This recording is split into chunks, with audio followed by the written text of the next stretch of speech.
disappointed in every one of you. I'm sorry, I don't mean to offend you. I'm disappointed in every one of you. I kiss you on the mouth. No, I'm not cool with that. I'm sorry. One more time. I'm disappointed in every one of you. I mean, I'm dealing with degenerate animals. I'm disappointed in every one of you. Disappointed in every one of you. All right, come on. Honestly, I can't do it, man.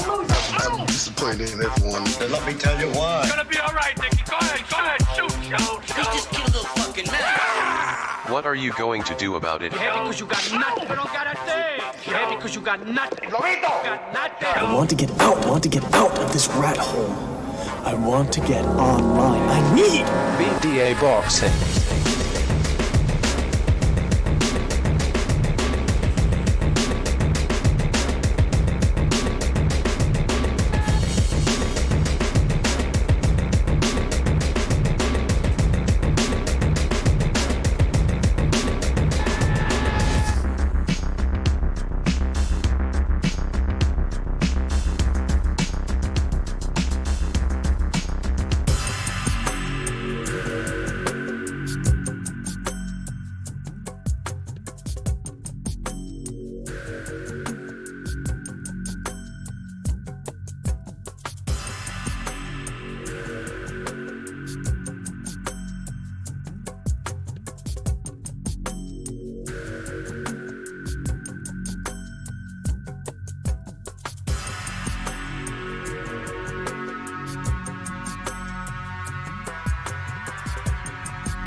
All right, this is King Bucho. Welcome to BDA Boxing, the boxing debate arena.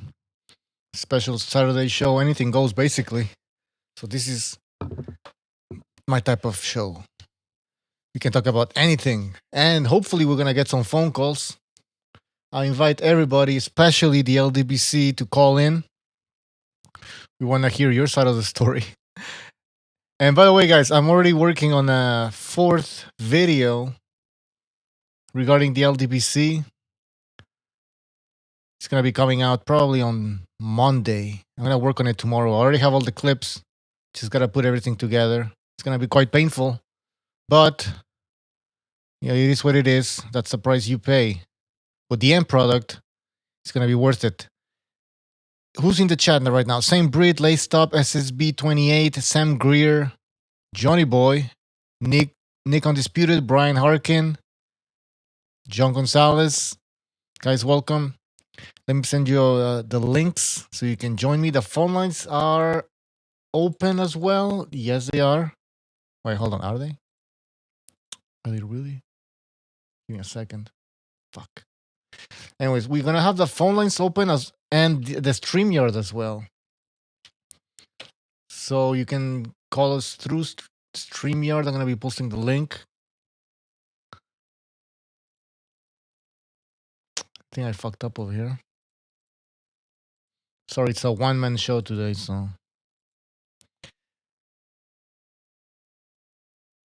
Okay, John Gonzalez is still working. Oh, by the way, we might have a second Renaissance show after this. Well, not maybe not right after this show, but later tonight. So if you're not subscribed to the second Renaissance, please do so.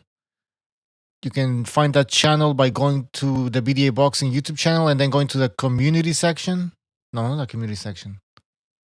Shit, hold on. I don't even know. You go to channels. So you go to the BDA Boxing YouTube channel, then you go to on the tabs, you select channels, and then you're gonna find the second Renaissance. It's another channel where we have live streams, but we talk about anything. And when I mean anything, I actually mean anything. Conspiracies, political, social issues that are going on right now, current events, things like that. Hopefully, we won't get shut down like David Icke. His interview. All right, hold on, guys. Let me send some links now.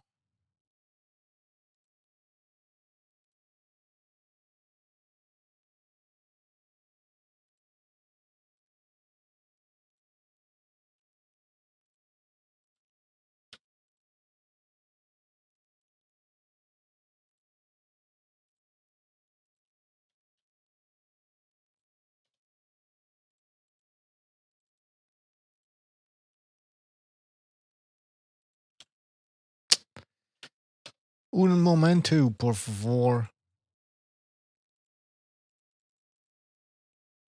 Well, I think we already have Stu there. Stu, are you there? Yeah, 1 minute. I'm turning my TV down. Mate. All right. Let me just get Johnny Boy in here. Johnny! Where's Johnny? All right. You know what? I spend about 30% of my life looking for my fucking remote controls. Can't find the thing anywhere. Why do they always make it the same colour as your furniture as well? Hang on a minute. Well, they're all black. Most of them. Or gray.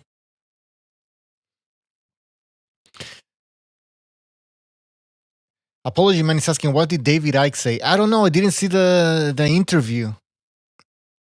It was done by London Real, I think. The channel's called London Real. Correct me if I'm wrong.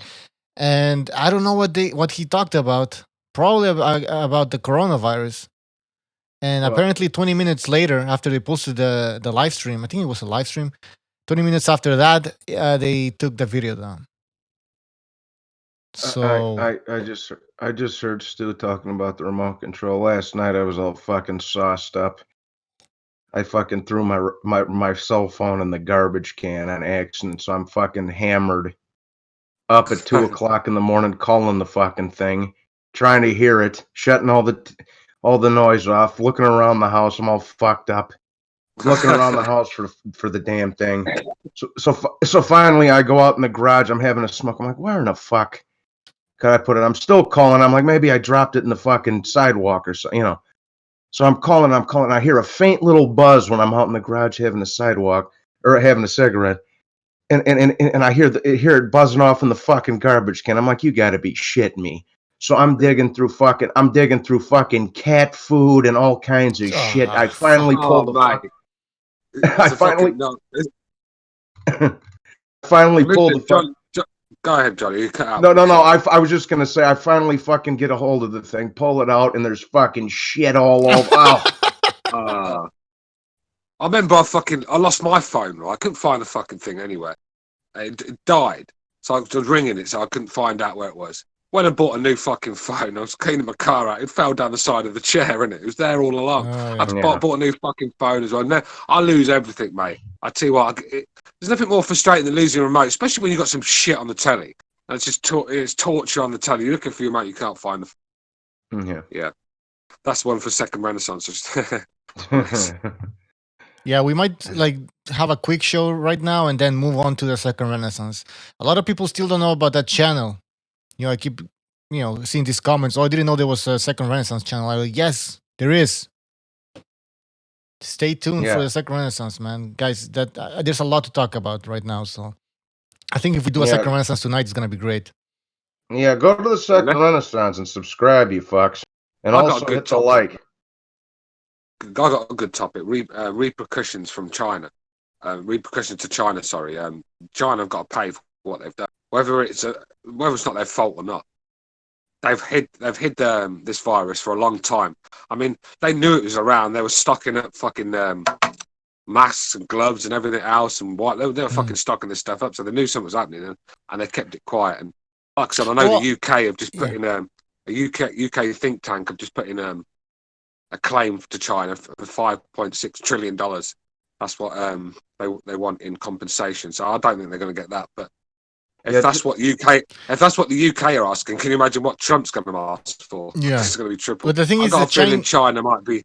I got a feeling China might be they'll probably have a bad year this year. I mean, the whole world's starting to turn on them. Oh yeah. Whether you like China or not, facts are facts, aren't they? They caused this. But and the thing is, the Chinese were already they already had SARS and what was the other one? West Nile. A bunch of shit that came from over there. So they were already prepared for this. I mean, in a way. And also in South Korea, they were prepared for this because they knew it was going to happen again. However, over here, in the West, they didn't expect this.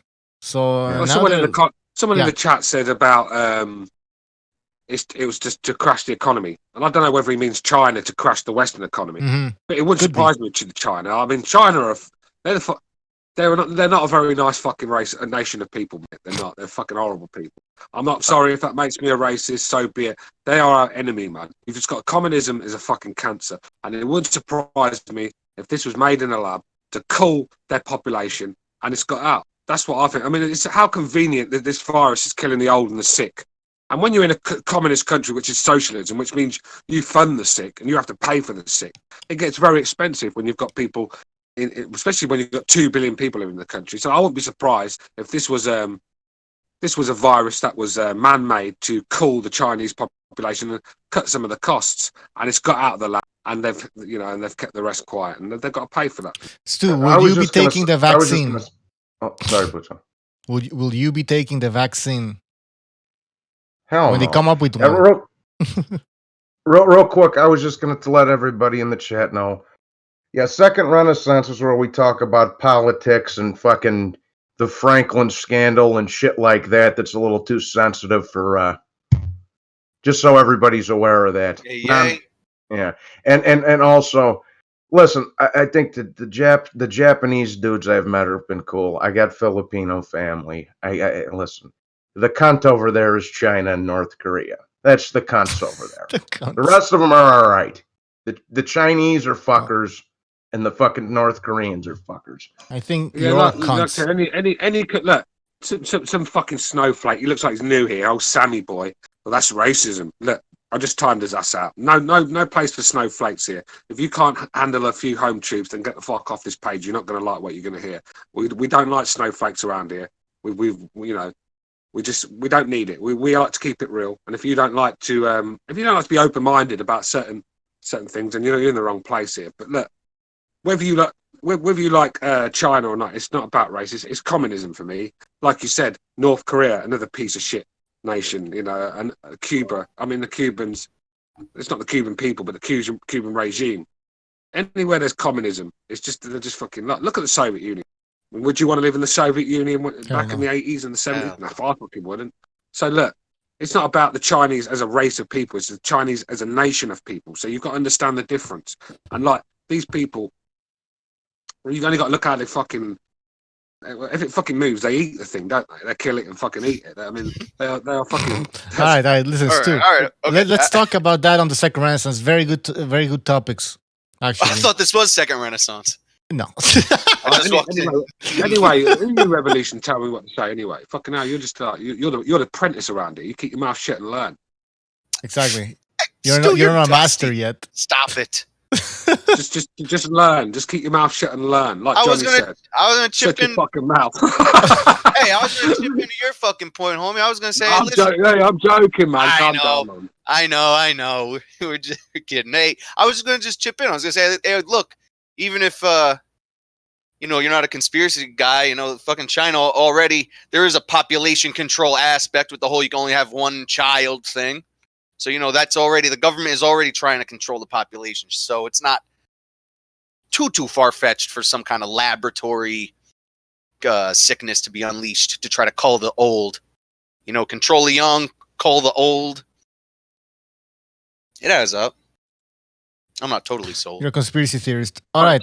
I'm sick. Hey, I'm sick. Just be a little open-minded to it. Do you know what I'm sick of? Looking in the chat, and it's always these little fucking white boys claiming racism in it. Sammy and Neil, all these little fucking white liberal hippie fucking mutts that are always coming on here. Oh, you sound racist to me. I don't give a shit. What are you gonna do? Nothing. So look, this is man. This is why I don't like coming on here, Butcher, no more, because I'm dealing with these fucking snowflakes and whiny little bitches. I mean, look, and it's always the white boys, and it's always the fucking white boys playing the white knight in shining armor for minorities. Get the fuck out of it. I mean, if it all kicked off, you'd be the first one running for the hills. I don't like people like me, so I've just timed your ass out. And if I see anyone crying racism again for what I said, your ass will be getting timed out. No patience. Can I just add real quickly? Let me just add to that. When I say the Chinese are cunts, I don't mean every man, woman, and child of fucking Chinese heritage is a cunt. I mean the powers that be are cunts over there. And their women got sideways vaginas. Whoa. Take it easy. Y'all never seen that? Sideways. Why are we talking about this shit? Why are we talking about this? There's no boxing, bro. I know there's no boxing. There is the no most boxing. pertinent thing. Hold on, related to combat sports, the Tony Ferguson Khabib fight. I guess is that thing made? Is that? It's off. It's off. It's off. It's off. Revolution. Shut up. It's official. All right. Yeah. It's off. Oh, that was your birthday present, Johnny. I'm sorry, I didn't. No, it wasn't. Inoue Casimiro was my birthday present. Revolution. Would you quit fucking talking for a second so I can finish my point? Holy God, dog. I was just even started. I was just gonna say no. Inoue Casimiro was on my birthday, not Ferguson Khabib. Khabib pulled out because he couldn't escape Russia. They replaced him with Justin Gaethje, who's a damn good fighter in his own right. Ferguson would have beat him, but he's a good fighter, and that finally got canceled. That's all I was gonna say. Fucking freckles. All right. Yeah. Let's see what's in the news. Let's see. Let's look at this shit. Teofimo Lopez thinks Lomachenko wanted a 70-30 split because he's trying to cash out. They already offered him 65-35, which is more than fair for Teofimo. Yeah. Teofimo says he's hovering around 160 pounds. He can still make 135. I mean, there's fucking, there's not much to talk about in boxing when fucking Cougar Cassidy was uploading videos of Eddie Hearn when he first came into boxing and stuff. And all the old, I know, I saw that. All the old archive videos are coming out. Dillian White when he had when he looked about 15. I mean, look, it's pretty tedious at the moment, isn't it? I mean, it is. Yeah, well, yeah. I mean, even on my streams, still, I've been fucking just go back and rescoring the old controversial fights because there's nothing to talk about. I just go. I did fucking Castillo Floyd the other day. I did a couple of the Pacquiao Marquez fights. I did Hagler Leonard. That's just because there's nothing to touch on. Yeah, there's not. Man. It's a shame, but like I said, I suppose boxing, like I said, there's more to life than boxing, and obviously this is a situation that the world's in right now, and the thing with people, like I was a bit angry the other day because I went to the garage, and I was the only one in there with a fucking mask. Everyone else was walking around. Look, it's not even. I'm not even wearing that mask for my sake because I think I'm an alpha male of the highest order. So if I get a cold, I'm fighting it off in no time whatsoever. I hope so anyway. No, my luck. I'd never statistic. No, my luck. But look, all jokes aside, I'm not really worried about myself because if I get it and pass it on to someone else, it fucking it kills them. That's what I'm worried about. And anyone that cares about another human being or living thing, that's how you got to think. But I went to the garage. I was all walking around in my space with no fucking mask on. So look. It's going to be a while before this thing disappears because people are too ignorant, aren't they? Yeah. Well, that's the point of the mask. Actually, it's more to protect others than protect yourself. Exactly. We all got to pitch in. Anyways, I went to the grocery on store today, and everybody had them on. Thankfully, where I'm at, everybody got them on. But it's a little bit ridiculous over at the supermarket. It's like one-way lanes now. They got like arrows on the floor. You can only go one way through the fucking aisles. I'm like. This is like, what am I, parking in the city? I want my fucking ramen noodles. I got to go down fucking bread aisle and loop back. But yeah, the people are pretty conscious. Everybody got gloves around here, thankfully. That's good. Masks. It's hard to find masks over here. There's not a lot, so I mean, what are you gonna people do? are making their own. My aunt is like a seamstress, so she sewed one up for me, sent it up in the mail. People, hit the like button. Come on, we have 72 people watching, 22 likes. Step it up. What else? Hit them fucking likes, you lazy bastards. Quit scratching your dick and fucking pick up your microphone or your fucking mouse and get the like button. Yeah, I mean, if they showed as much energy pressing the like button as they do fucking whining and playing the white knight from minorities, then we'd have about 1,000 likes already. I mean, that's what I mean about these guys. They've got all the energy in the world to fucking moan about the smallest things, but yeah, when we ask for a like, you know, I mean, can't be asked. They have not earned my like. You know, that's how some of these guys act. But come on, man, hit the like, man. Come on, Hit come the on. like. We're not Hey, asking Stu. for much. We're not asking for much. On the last show, I think it was the last show. No, the one before that. We had this discussion with Mark, and we're trying to figure out who's the best heavyweight right now. And we were talking about AJ's resume. And some of us were arguing that it's better than Fury's, right? Because if you actually look at Tyson Fury's resume, he only has 2 big wins. It's a better all-round resume for me. Joshua's got a better all-round resume. Yeah, me too. I think so. Yeah. That doesn't mean I think Joshua would win in a fight between the two of them. Yeah, I was just gonna say it really. Matchroom casual in the chat. Stop breaking my balls. You know I think AJ's a little snowflake. I think he's a hell of a fighter, but stop breaking my balls, bro. And I'm gonna time you out. But anyways, it really depends what you prefer. It really depends what your preference is. Do you want 5 or 6 good quality wins from AJ, or do you want 2 mega wins from Fury? So it's really kind of your preference. I think you can make a good case for either one of them, to be honest with who's got the best. Because, you know, Klitschko was the best heavyweight of the last era. Wilder, you know, he was undefeated in this. But he was top 3 at the time. So it really depends what you prefer. Do you prefer, like I say, 4, 5, 6 really good wins from AJ or 2 great ones from Fury? You know what I mean? So The thing is, though, like I said, I think David Hay, he wasted a lot of Fury's years, you know, signing fights and pulling out. You know what David Hay's like. I mean, he's the sort of guy. He's such a fucking narcissist. I mean, he'll hang around to the last minute, even though he's got no fucking legs left. He'll hang around to the last minute and then pull out. You know, after Tyson Fury's spent 150 grand on training camps and stuff. I mean, if he'd have fought David Hay and got the win, I mean, when you look at Fury's record, you put Hay in there, a Wilder and a Klitschko, then Fury's all of a sudden becomes a better resume. So there's only 1 or 2 fights different. Like I said, I think all-round package, I think probably Joshua's got the better resume. There's, you know, some good names in there, but I think performances, I think, like I said, even Andy Ruiz is a good name to have on his resume. I know he lost one, but he's still got a win over him. But I think performances, when you look at the 2 dominant Fury performances, Joshua's never really looked dominant in his hardest fights. I mean, Ruiz, he lost the first one and struggled. Well, he didn't struggle, but he wasn't impressive. Let's just say that. In the second, he did what he had to do. The Klitschko fight, he pulled himself off the canvas seconds away from being stopped. So, like, that was his. You know, for me, that's his 2 best wins. And when you look at them, they're wins, but they're not great wins. Where Germany went to Klitschko when he was still unbeaten and still had that aura about it. Got the job done. Went to America and took on not just Wilder, took on the whole establishment that was against him. You know, let's be real. Wilder, to beat Wilder, you got to fucking knock the guy out to get a draw, sort of thing with Wilder, don't you? Half the time. So he had a lot against him. So to go to America and obviously win both fights for me, I just think that's enough for him to be ahead of Joshua. And I just think he's got momentum. I don't see Joshua's still finding himself again. I still think his confidence is very low. You know, may I read the Andy Ruiz, just quickly, Andy Ruiz made it an easy night. Andy Ruiz made it a very easy night for him in the last fight. I want to see how Joshua reacts when someone actually comes and puts it on him.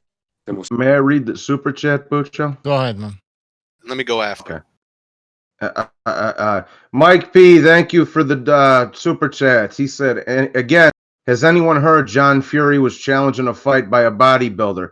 Let me tell you, and I wanted to read that because I wanted to respond to that. Thank you, Mike P. Yeah, thanks, man. Yeah, big ups. But I was just gonna say, bro, listen, man. I've seen a lot of bodybuilders get the shit kicked out of them because they thought they were tough at the bar. And when some fucking dude who just did 8 years in the can comes over there, he talks to the wrong guy and gets the fuck beaten out of him. That's what John Fury's gonna do to a fucking bodybuilder, bro. He's gonna beat the shit out of him. In a street fight, John Fury's gonna beat. I don't care how old he is. That's a big man, and he's a dangerous man, bro. Yeah. John, I mean, there'll be a horror movie out called John Fury Returns or something like that. That's how fucking scary. Like, instead of Jason, you got Fury instead, John Fury. But this guy's a scary character. I mean, you're talking to a guy who bit someone's fucking nose off or something like cheek or whatever it was. I can't remember. But, you know, over a coffee. No, was it over a dispute over a beer? To be fair, though, I did see the call out video, and the guy wasn't really being that disrespectful. He wasn't really, talking too much trash about John Fury, but you're calling out the wrong guy, innit? I mean, out of all the people in the world to call out when you're in your 50s, I mean, John Fury's got to be the last, isn't he? That's almost more insulting to like nonchalantly, like, call somebody out, like just like even like jokingly. They were like, "Listen, motherfucker, you don't joke about that with me. I'll kill you." But like he did say it was for charity and stuff. The guy, it wasn't like being disrespectful. The guy who called him out, he did say, "Let's fight for charity." He goes, "I think I can beat you." Whether he can or not's another story. But I don't think, mate, he was calling him out like in a bad way, like you get some guys do. Like the old, you go on YouTube, you see the old gypsy call out videos when they're fucking going nuts. I don't think it was one of them, was it? You were gonna say something, Revolution? Yeah, I was just gonna like also just add to and when we're comparing resumes, what were we saying initially? AJ had the better resume. We were postulating. Yeah. Yes. Well, when you look at like Fury's resume, it's not only the 2 mega wins. It's like the 2 Wilder victories. They were like in 2 different ways. Because the first one wasn't a draw. We're counting that as a win.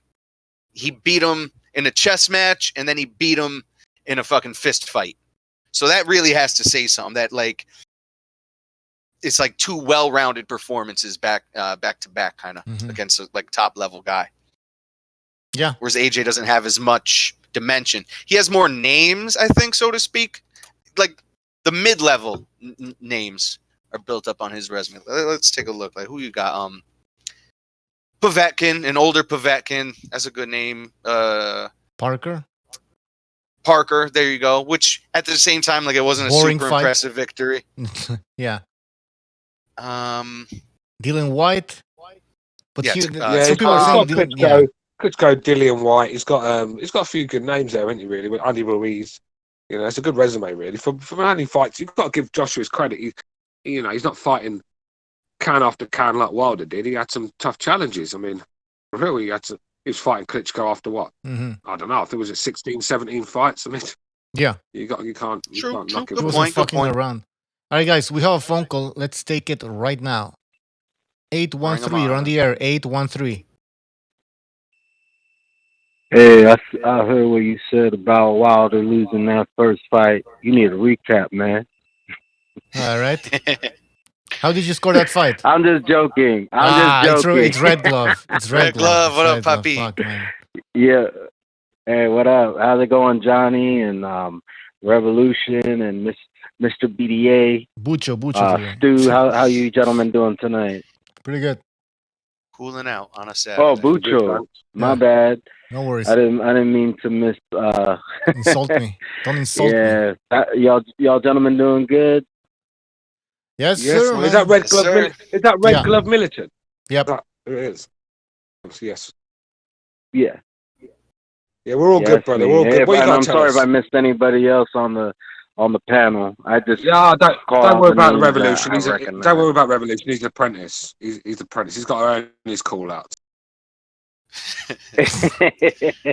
So rookie. Stu, you need me to go get you coffee or something? Bucho coffee? Anybody? I'm only riding you, bro. I know.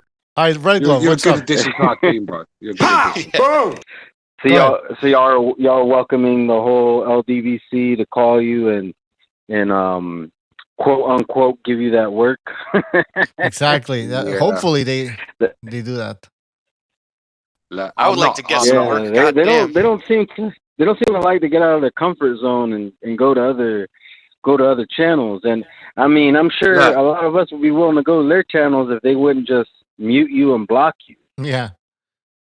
Look, to get their message across, you've got to get it across to stupid people, and you're not going to find many of them around here. Yeah, we've got a few. Don't get me wrong, but mostly people are not buying that shit. So if you're trying to flog a dead horse to a fucking horse trainer, you're not going to get very far, are you? Mm. You know, this is what I'm saying. So this is why they don't come on here, because their argument's dead before they even start talking.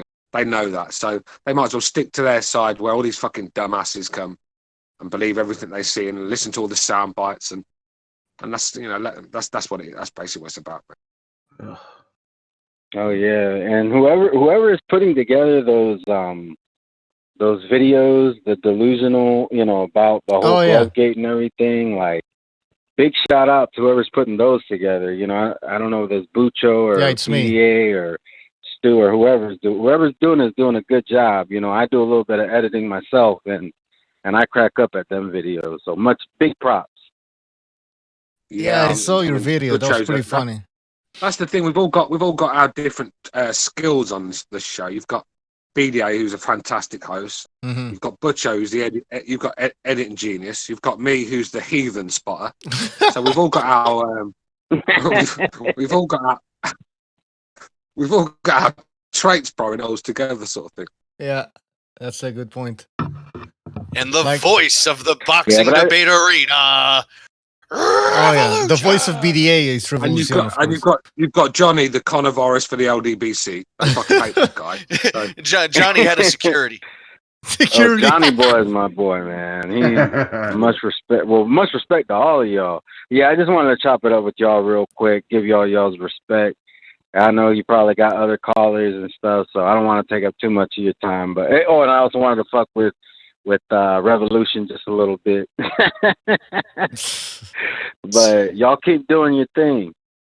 Hey man, hey Red Glove, that you made that video and you put like this live stream where there was this guy from the LDBC going like, I'm LDBC. Remember he was screaming? Who was that guy? What stream was that?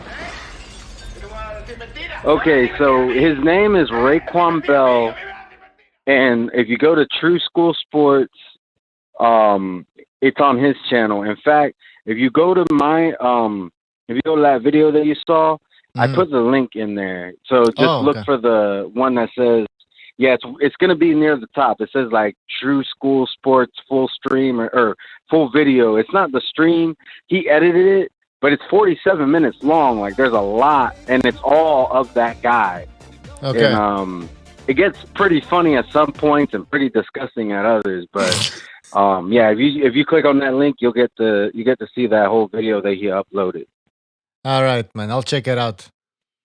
All right, man. Anything else? All right, y'all. No, that was it. Y'all take it easy. Hey, Militant, Red Glove, quickly before you go. Who would you say has got the best resume between Joshua and Fury while we're on this topic? Yeah. I think overall Joshua does, but that doesn't mean I think he's necessarily the better fighter. I just think he's fought because they both got Klitschko. Now Klitschko was older and also out of the ring. He'd been out of the ring for a little while, but he also got the knockout. But he also got knocked down. So it's kind of like it's kind of hard to say who got the better victory over him.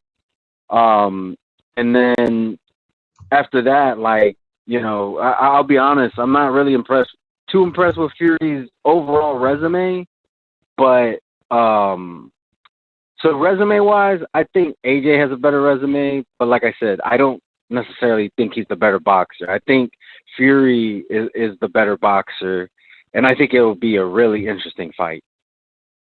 All right. Well, thanks for that, man, and take care, man. Check out Red Glove Militant channel. All right, take care. Red Glove. Peace. Appreciate it, guys. Peace, Red Glove. Yeah, see you later, brother. Yo, Stu, you remember back in the day, I was watching all the Tyson Fury fights, right? From his first, I was making my way through his whole career, and he had those matches with that guy, John McDermott. And he was calling him fucking McMuffin. Yeah, I mean, some people think he lost that, didn't they? I didn't. I thought he just nicked it. It was a terrible performance. Oh, God, yeah. I mean, Fury looked like fucking Butterbean's twin in there, didn't he? Butterbean with hair. I mean, he looked just a mess. I mean, Butterbean with hair, yeah. Look, he looked a mess in there. So, look, every fighter, you go down their resume, there's always, even the best, there's always one fight you can pick out and think, well, he probably shouldn't have won that, or he's very lucky. There's always, like, even Floyd's got that with Castillo. I mean, look, a lot of people think he lost that fight. So everyone's got that one fight where they think they lost. You know, a lot of people think Lennox lost to Ray Mercer when I think he just, I think he nicked it. I think was it Mercer? I think it was a close fight. Yeah. So look, every great has got that one fight where you look and think, well, maybe he shouldn't have got that. I think he just nicked it.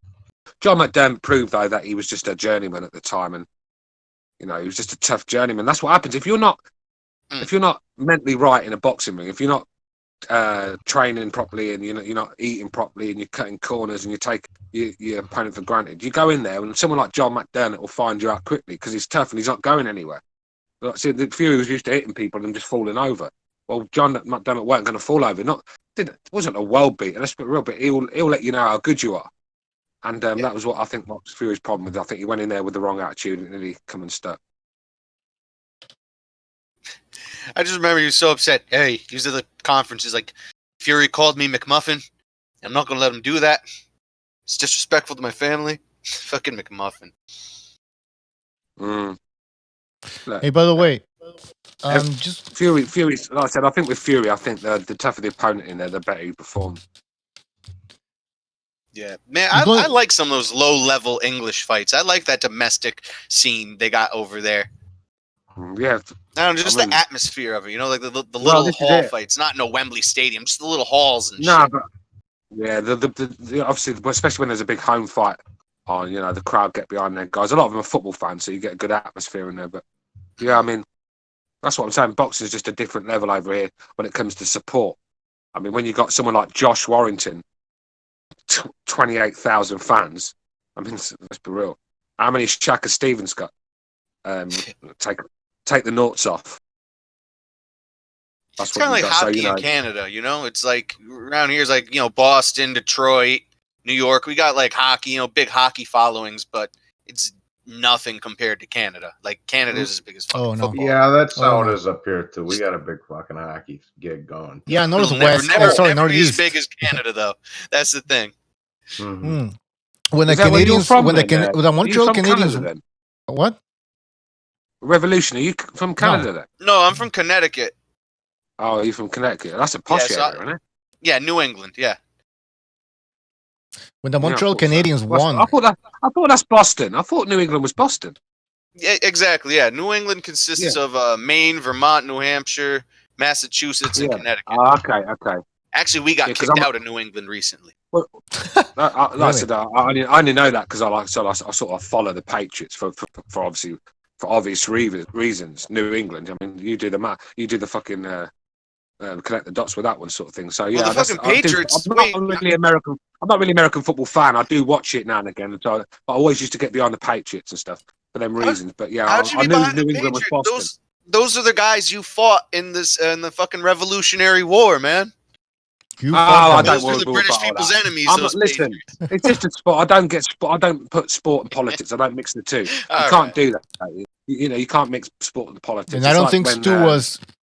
I don't think Stu is 350 something years old. You know? Yeah, I mean, unless he thinks I'm fucking. Unless he thinks I'm Luis Ortiz or something, I'll wait around that. You know what I mean? Stu got old fucking musket bullets still in his back, the back of his shit.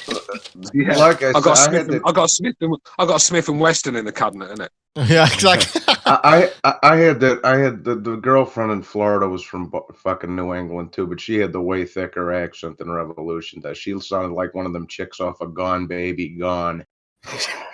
She sounded like Jimmy took a hit of some Yeah. helium. She had the real thick Boston accent, like Jimmy. Yeah. Man, I couldn't think of I fucking like helium. the quick enough. That would've been a I great like the joke. southern. I like the southern accent in America, especially with the females when they've got that deep south, sweet. It's a sweet accent. I really like that. You fucking Especially the girl. I don't want to hear no fucking trailer trash. You can't string the sentence together. I don't want to hear him. I'm talking about an educated southern chick. I feel you can't beat their accent. Steven Schneider, thank you for your contribution. He says, thanks for the content, guys. I mean, it's only with America. Thank you. Like in England, you go 10 miles down the road, and your accents, the different accents in America. I suppose it's from state to state, isn't it? Because it's so vast, so it's hard to spot the different accents. But in England, when you come here, you can go like 10, 15 miles down the road, and they speak different to you. It's strange. It's just what part of the country you're in. You got fucking, the Boston, the New England boys got their accent. The Jersey and New York cats got their accent. California people got theirs. Texas people got theirs. Then there's the dirty South accent. And I got the thick fucking Midwest Jimmy Hoffa fucking accent over here, too. Yeah. Oh, in the chat, Mike. Real quick, I want to respond to Mike P in the chat. I'm from New Haven area in Connecticut. He asked where I'm from. Revolution's mum and dad are doctors and stuff like that. Posh boy. No, bro, my dad was a farmer. Well, that even worse. Got more money than a doctor. No, not no more, man. I went from riches. My family went from riches to rags. We went reverse. Most farmers I know that actually own their own land and don't lease it are millionaires. Hell yeah, subsidized. When I was Kung Fu says young, but then all BDA. That shit Hold on, Monkey Kung Fu says BDA, great channel. Salute to Johnny Boy for sending me this way. Peace. I want to thank you and Johnny Boy as well for talking to people about BDA boxing. Monkey Kung Fu. The show was. Go ahead, Johnny. I was just gonna say, Monkey Kung Fu is the fucking greatest, bro. That's my boy right there. Shout out, big ups to Monkey Kung Fu. Oh, just saw how much he contributed. Thank you, man. Thank you for the big contribution, and welcome to the BDA family, man. Monkey Kung Fu's just won the fucking Euro millions on the lottery. I know, man. What the fuck? Jesus, thank you, man. Look, Johnny, have you heard anything from Stott recently since the performance? Oh, God. No, Stu. I just told him to tell his wife I said hello. That's it. Listen, I'm afraid he's gonna not hurt somebody but hurt himself. So I don't want to talk about the guy. Mark is gonna talk to him. Okay, Mark, he said that he's had to deal with mental issues in the past, and so he's gonna try to help this guy. So they're gonna have a private talk, chit chat, and see what the fuck they can do because he's not okay in the head. We're talking, the different things that the panelists bring to the show. Mark is behind the scenes like counselor. Shit gets out of hand. Yeah, Mark is going to talk to him. We're going to handle it. I think Stott's life is just. I mean, to watch American History X, I think you're watching the life of Stott, aren't you? I mean, I know. God. Oh, we got a bunch of people on StreamYard. We have Brian and we have DSFG. Is that you? Yeah. Oh, hello. What's on your mind, What DSFG? up? What up? What's up? What's the topic? No. Oh shit! Man, hold up. What's the topic? I don't know. Whatever you want. Okay, I wanted to get to the resumes of. My friend All right, one at a time. Let's start with DSFG. Hold on, Brian. Let's start with DSFG. He got in first. So DSFG, go ahead. I mean, what's the topic? I see the title, but I don't know what y'all was talking about beforehand. We were talking about a lot of things, man. The title is Deontay Wilder a coward? Is Deontay Wilder a coward? No, man, that's not the topic, man. It is. We're kidding with you, brother. We're kidding. Look, talk what you want to do. It's a free for all. Talk what you want to do. Danny Garcia's a pussy. Oh, you know what? I got a topic. Go ahead. Go ahead. Do you think Earl Spence need a tune-up? A tune-up to fight who? I don't know, man. I think he's totaled. Yeah, I think Nah, he needs to tune like up his be Ferrari, honest, maybe. bro. But look, Errol Spencer's a good fighter. It's whether look, this guy. I think he's if he could get his mind right and get back in the gym and stick to boxing for a while instead of going out with Tank and all them fucking clowns and sniffing coke and getting beard up, instead of doing all those sort of things and crashing Ferraris.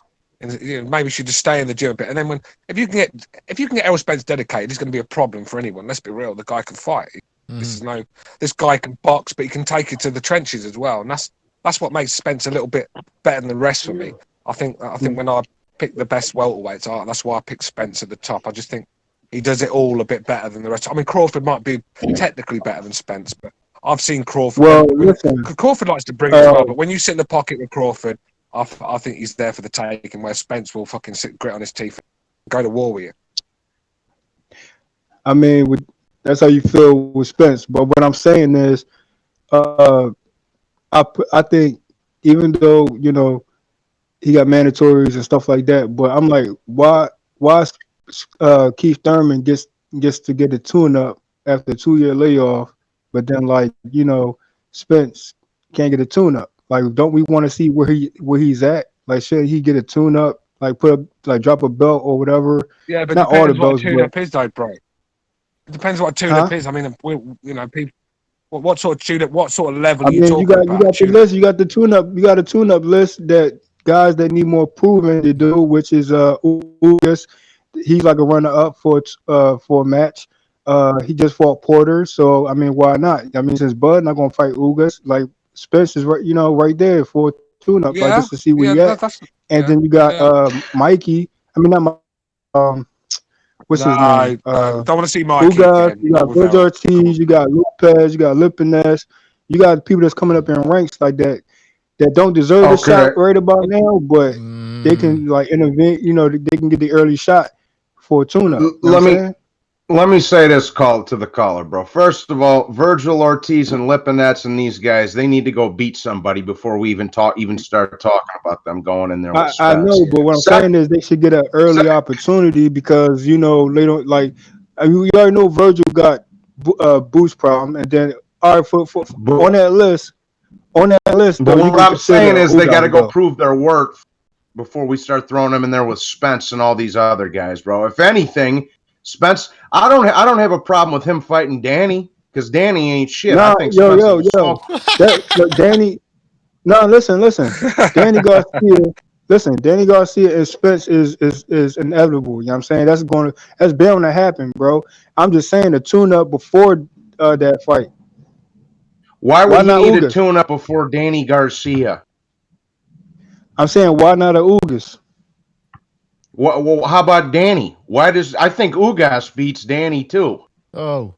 Man, come on, man. Second that. All right, hold on. Well, I'm just saying he don't need no tune-up to fight fucking Danny. Hold on, Stu, 1 second. He don't need no tune-up to fight Danny. If he wants a tune-up before he gets started with Crawford or Pacquiao, fair enough. Listen. You want to disregard Danny Garcia? That's your issue, bro. Danny Garcia is a top. I'm not disregarding him, bro. What I'm saying is he don't need no tune-up fight before fighting. I'm just saying we want to see where Spence at. Can I quickly ask you a so question? Why not a tune-up? Give me a list. Give me some names that you think. Give me some names that you think that Spence could be get a tune-up with. And Danny Garcia is the tune-up. Danny Garcia is the no tune-up. He's not a champion. What is he now? Danny Garcia is the tune-up. What is he now? No, he's not a champion. bro. Well, he's not a champion. Huh? I said, give me other names besides Danny. Okay, you want to tune up? Danny Garcia is the tune-up. All right, this isn't going anywhere. All right. No, yeah. Like I said, what is a tune-up in the welterweight division? I miss the division of divas. None of these guys want to fight the best. So, which when you're talking about tune-ups, then you're going to have to be going a bit lower than Danny Garcia with these guys. Maybe around the Rod Solka level with some of these fucking guys. But look, I agree with this coronavirus shit that's going on. I'm willing to let every fighter have a tune-up before they get the big one. Obviously, they've been out of the gym for a while. Mine's off the game. So, yeah, I think it's fair that everyone gets a tune-up. Yeah, but don't let's pay for the fucker. I mean, But Stu, he's saying he wants a tune-up and then fight Danny Garcia. Like, no, bro, nah. Yeah. Oh, yo, hold on, yo. So how you gonna say that? How you gonna say that? Hold on, bro. How you gonna say that? Right? Like, I how prefer. am I gonna say what? You keep cutting me off, bro. You always do that, bro. All right, let DSFG go ahead. DSFG. What I'm saying is, before and after the incident with Spence, I had Danny Garcia beating Spence anyway. You might disagree, but oh well. All I'm saying is to see where Spence is at in the ring. You know what I'm saying? He deserved a tune-up, even though, you know, he been out a couple months with this pandemic going on. There's more time. We don't know when boxing is going to come back in full circle. So, I mean, like, when do come back around, I think Spence, you know, to find a way to get a tune-up, at least. You know what I'm saying? Because if you step in the ring with Danny right here's now, what I have to say to you. What? Okay, now here's what I have to say to you. Hold on. My other point was Keith Thurman been out damn near 2 years. He dropped the belt. He came back and still fought for the belt. He fought a damn Lopez when factually he supposed to gave Danny Garcia his rematch when he came return. You know what I'm saying? But he ducked Danny Garcia too. You know what I'm saying? And then he eventually lost his belt. Keith Thurman already beat. How can you say he ducked the guy he already beat first of all? Butcher, let's tell the caller let me speak, man. Hold on. Hey, one at a time. Can I say something to this DSFG boy? All right, hold on. Johnny Boy, then Brian, then DSFG. So Johnny Boy, Brian, and then DSFG. Go ahead, Johnny. Okay. I heard Johnny Boy. How the fuck can you say Danny Garcia is or Keith? How do you? Johnny Boy, fall back, bro. I want to hear from BDA first. Can I talk? No. I said Johnny Boy. Johnny Boy, you go ahead. Johnny Boy, the fuck out of here, bro. BDA, I need you to go first, bro. Man, I'm not going anywhere, man. I don't have shit to say. Oh my. All right, DSFG. How can you say Danny Garcia or Keith Thurman's ducking Danny Garcia when he already fucking beat him, you fucking momo? What are you talking about, bro? Danny Garcia's a little bitch. So's his crackhead ass daddy, nigga. What's up with it then? All right, let's calm down. Guys, I'm in control of this shit, all right? No, DSFG, I'm going to mute you if you could keep talking. I'm in control, all right? I have to be in control, so this is going to keep this civilized, all right? So, okay, Brian. Can you go first, though? I just want to ask this. Does all BDA, after the tune-up, would Errol Spence Jr. take another year off? Because that's what BDA fighters seem to do.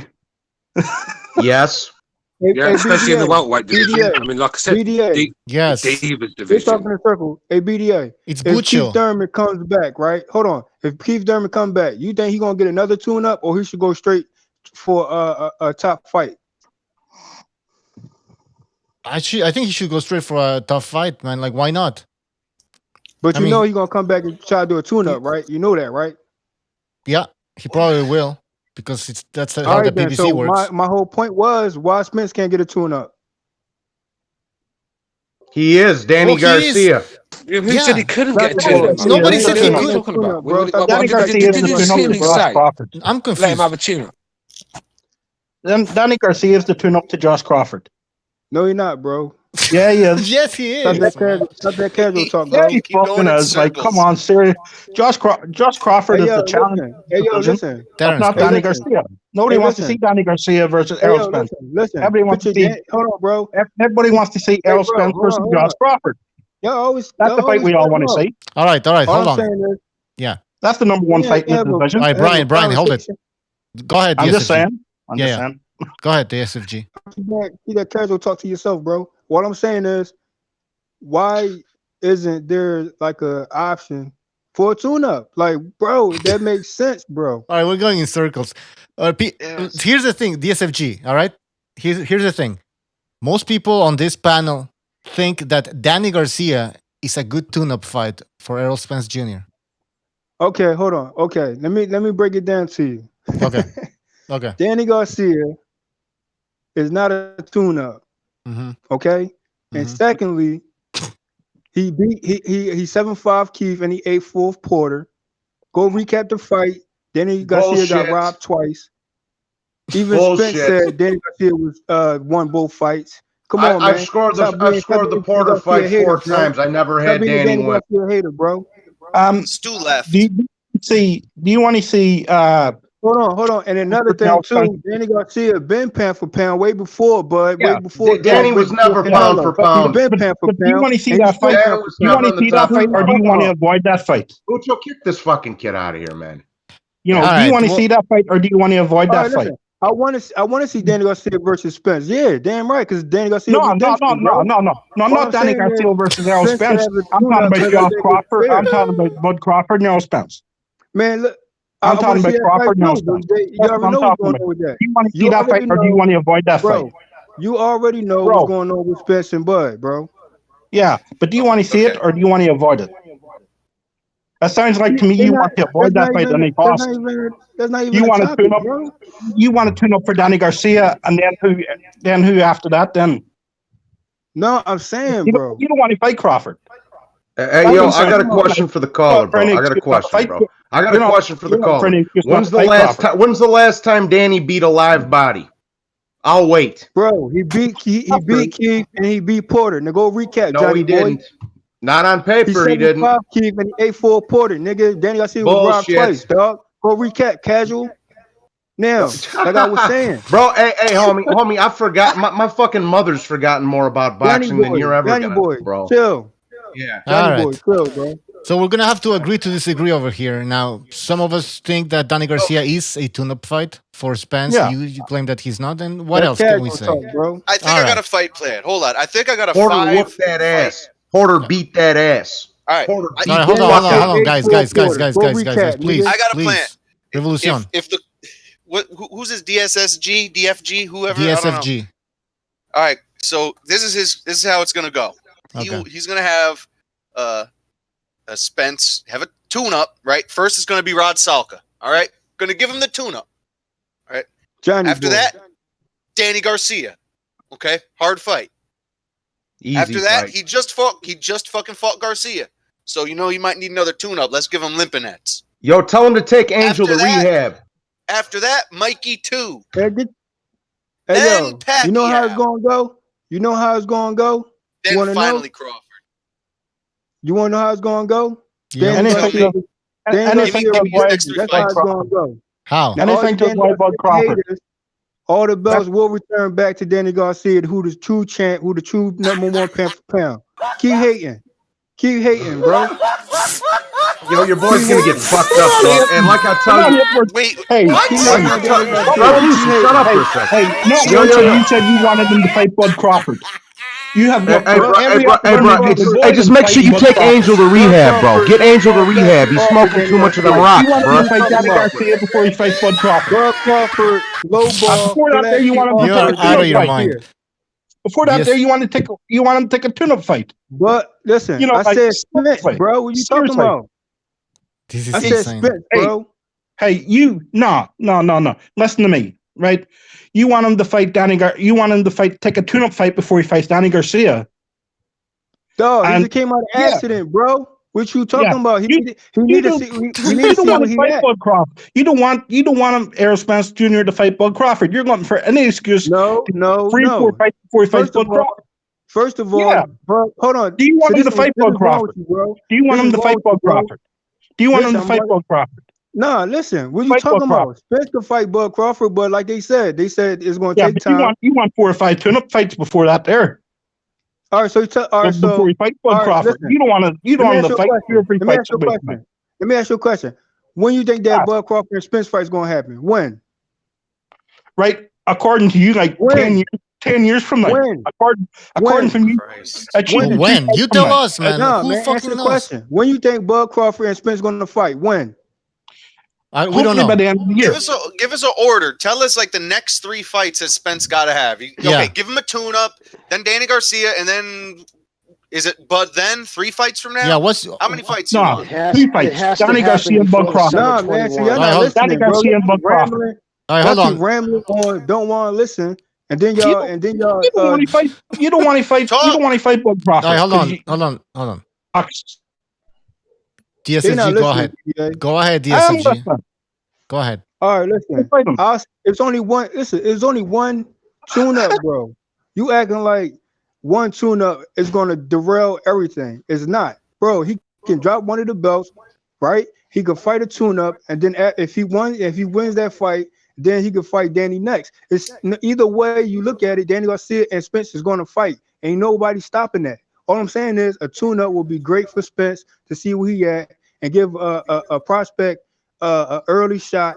You know what I'm saying? And then nothing, dog. Everything's going to play itself out. All right, wrap it up. Dog food. Hey, hold a prospect. Okay, hold on. Dog food. Feed him a fucking Ocampo or something. A prospect. Jimmy, go ahead. Jimmy wanted to say something. Hold on, dick sucking Revolucion. fake gangster. That's what that is. Revolucion. Dick sucking fake Revolucion. gangster. He doesn't want to fight anyone. That's Jimmy, what I'm trying to say. Jimmy, Yes. go ahead. Go ahead. What's up, brother? What's up? Well, here's the situation with Spence. If he's gonna fight him, it has to happen before the summer next year. There's no way he's gonna make two. He'll be lucky if you squeeze 2 more fights out of him at welterweight. He is bursting at the seams.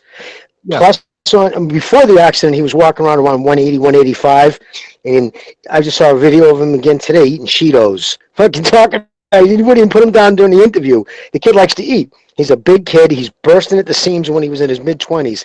He's going to, eventually, what's going to happen, he's going to be training one day, trying to get in the camp, and he's going to fucking hit the wall. He's going to say, yeah, no, man, every pound I take off, I'm killing myself. I'm taking away my power. It's time. He knows he's going to be moving up to 154. It was just a matter of time. So he's got to do it eventually. My only thing I just have to say to him, and he doesn't have to call me bro 100 times and repeat himself, I just got to state one fact. Before you can say your opinion is fact, at least put your opinion and stack it against every sports writer. Punch in DSG versus Thurman right now.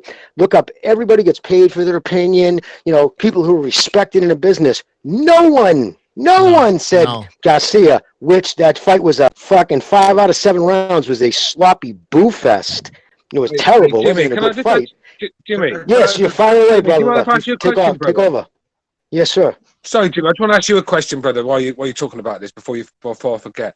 With that Spence thing that you were talking about him bursting at the seams. I mean, we've seen it with Spence, Broner, and Tank sort of thing. They just look massive when they're out of camp. Do you think with them eating habits are down to steroids in camp? Because when you take steroids, you crave protein all the time, crave food, don't you? Do you think that could be one of the reasons? When you're on steroids too, you can cut weight so much easier because it speeds up and it heats up your body. It's so much easier to burn fat. But what you take when the go ahead. Well, I mean, again, remember, it would be Spence would be one of those rare, like I think it's crazy percentile of metamorphosis, meaning small joint, round muscle belly, athletic type body style, to be in his 20s and still have gynomastia, bitch tit, and not be clean. That's such a rarity. I think Spence has been doing it for a while now. Oh boy. Let me just say this one thing, Stu. I was just gonna say here to that caller. Let me tell you something real quick. Danny Garcia hasn't fought a live body in 7 years since he fought Lucas Matisse on the undercard of Floyd and Canelo. He hasn't fought shit since. I don't give a fuck. Hold on. I don't give a fuck about Danny Garcia fighting bum-ass Robert Guerrero and some fucking Ivan Redcash motherfucker that he looks like shit against. Pacquiao beats his ass. Spence beats his ass. Crawford beats his ass. Porter beats his ass, and Ugas all beat his fucking ass. Tell Angel to go to rehab, and tell them 2 little hood rat sisters of his to put some fucking clothes on. All right, wrap it up. Okay. Keep it short. All right, DSFG, go ahead. Johnny Boy is a known Danny Garcia hater. And first of all, Danny Garcia been pound for pound, dog. They disrespected my man for not even having him on the pound for pound list, even though he was robbed twice. Fuck your man. How about that, bro? Secondly, hold on, don't cut me off, bro. And secondly, he was a top priority fighter to fight Pacquiao and Mayweather, dog. And if he didn't get robbed, he'd be fighting Pacquiao next, nigga. Nobody wanted no Keith Thurman and Pacquiao fight, dog. What are you talking about, bro? Supposed to been keeping Spence. Can I get in? Yeah. I talk facts, bro. You just talking. Hold on. Listen. Yes. Oh, fucking hard work, isn't it, when he's on? Look, he hating on Danny Garcia, bro. Your boy Danny has had more opportunities than anyone in big fights. I mean, the guy he will lose every big fight he's been in. Let me finish, brother, please. You've had your fucking. I've just been offline for 10 minutes and you're still here rambling on. Give me about 2 seconds and you can come back in. Look, this guy, every big fight he's been in, he's lost. I mean, how many opportunities is this guy? Danny Garcia is probably the only guy that can keep losing and keep getting a world title shot. Danny Garcia was robbed twice. Go recap, man. All right, listen, the SFG, we're gonna move on. All right, thank you for joining us. Maybe you can come back later. But we're gonna move on with other people. Put respect on Danny Garcia's name, bro. All right, we will. And Take resume. care. We will. All right. Hold on. We got 585. You're on the air. 585. How you doing, Mr. Bocho? This is Vince. All right. What's up, Vince? What's on your mind? Yes, guys. Danny Garcia has one of the most impressive resumes in boxing. Could you repeat that? Yes, Mr. Bocho. I said Danny Swift Garcia has one of the most impressive resumes in boxing. This dude's trolling, man. Yeah, come on, Vinny. Vinny, get out of here, man. We just heard the SFG ramble on. Fucking serious, man. I mean, there's only so much DF. No, come on. Look, mate, listen. I could fight all them guys Danny Garcia's fight, but if I get my ass whooped and lose, does it mean anything? This is what I'm saying about resume. How can you look at his resume? He lost every one of them. What are you talking about? Come on, man. Get out of here. Khan doesn't count. Guys, oh, yeah. Zab Khan doesn't count. Sub Judah Morales. I could keep going, guys. All right, Vinny. We're going to have to agree to disagree over here. We already talked about the SFG. Sorry, the SFG. Fuck it. Danny Garcia. All right. So, anything else you want to talk about? Yes. Yes, Mr. Bucho. Anything you guys want to talk about? But all I have to say is Lucas Matisse, when Danny Garcia beat him, he was labeled as the boogeyman, correct? True. How long ago was that? Thank you, Mr. Bucho. When was that fight? 2013? All right. Vinny. Bucho. Go ahead, Vinny. Yes, Mr. Bucho. Yes, it was. But he was going to fight the quote-unquote the boogeyman right now, which is Earl Spence Jr., and you know what happened there. Do you know what? Vinny's the only guy I know in his 20s that's got Alzheimer's. This fucking guy, man. Spence is the boogeyman if he's behind the wheel. How you doing, Mr. Stu? I'm sure you probably disagree with me, Mr. Stu. But I'm telling you on about nearly everything. Please yeah. do not disrespect Mr. Danny Garcia. What's up with the fans of Danny Garcia? I mean, this guy, like Stu said, when he stepped it up, he lost. Lately, that's what's been happening. So why all this fan base, man? Come on. And he's not exciting. That's the other thing. That fight against Keith Thurman, it was boring. It was one of the most boring fights I've ever seen. Oh, it was horrible. Mr. I'm not saying that Mr. the Floyd Mayweather fight. To admit, Mr. Thurman was running a little bit, and Danny Garcia was trying to get at him. And it's not Danny Garcia's fault that it ended up being lackluster. Look, when you look at Danny's resume, right, lost all the big fights he was in. Then you stick 3 robbers in there. He lost to Herrera to me. He lost to Ashley Theopone to me. I think he lost to Lamont Peterson as well. Lamont Peterson nearly stopped him. Mm-hmm. And he lost in Puerto Rico. When you look, his resume on paper looked okay, but when you start breaking it down, not much to it really. Yeah, he's not a bum, obviously, but he's not up there. All right. But anyways, Vinny, we're gonna move on. Thank you for the phone call. All right. You take care, Mr. Boutro. All right, take care. Wow, that was painful. I don't care. I don't care if Vinny hears this, man, but we gotta hit him with that gag, yo. When he calls in, just everybody shut up and just let him talk and just like not be responded to, and just let it be really awkward until he hangs up. Yeah, and what's the fascination? Yeah, he's a troll. He's a fucking troll, so he's calling in for the reaction. So if you literally don't respond, Revolution, please don't open your own channel up, mate, because with them sort of tactics, mate, it's not going to work out well for you. Look, we're not here to sit there in silence. Vinny's got a right to speak, like everyone has, you know.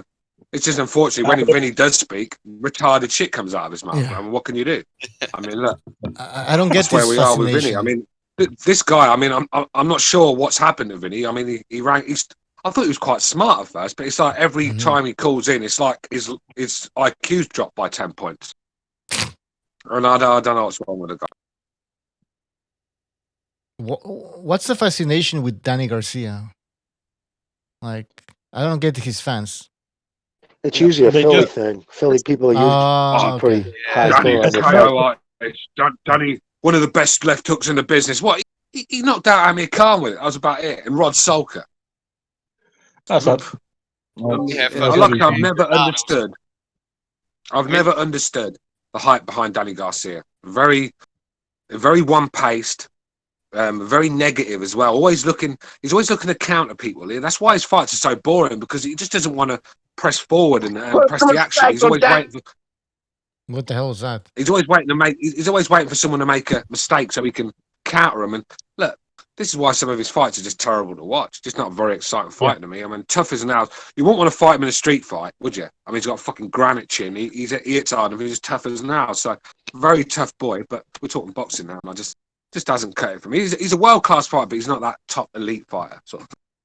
Yeah, I'm just curious. He's a good fighter. He's a good fighter. He's not top class. I'm just curious who Danny Garcia's beaten since Lucas Matiste 7 years ago. I'll wait. No one. He hasn't done anything since he turned on welterweight. He left his power at 140. He really did. Yeah. The minute he stepped up, he lost. He'll be here all day. He'll be here all day witness. Here he's beaten. Johnny, you'll be here all day, man.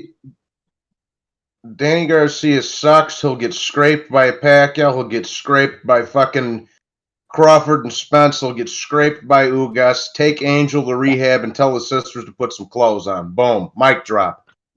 Like when I thought he said he needed a tune-up fight, I thought it was for Bud Crawford, not for Danny Garcia. Errol Spence Jr. When he was talking, I thought he was saying he needed a tune-up fight. I thought it was for Bud Crawford. I thought that's who he was freaking talking about. Not for Danny Garcia. But it's funny that he's not calling for a tune-up. He's calling for Pacquiao. Straight up. He just did an interview with Steve Kim a couple of days ago. That's true. He wants Pacquiao. He got his tune-up. Pacquiao kill him. And his that's who he wants next. So if he wants Crawford, he's saying, well, he's saying he wants Pacquiao because he's got the belts. And that's what he wants. He wants a unified division before. That's why he's saying Pacquiao tentatively. But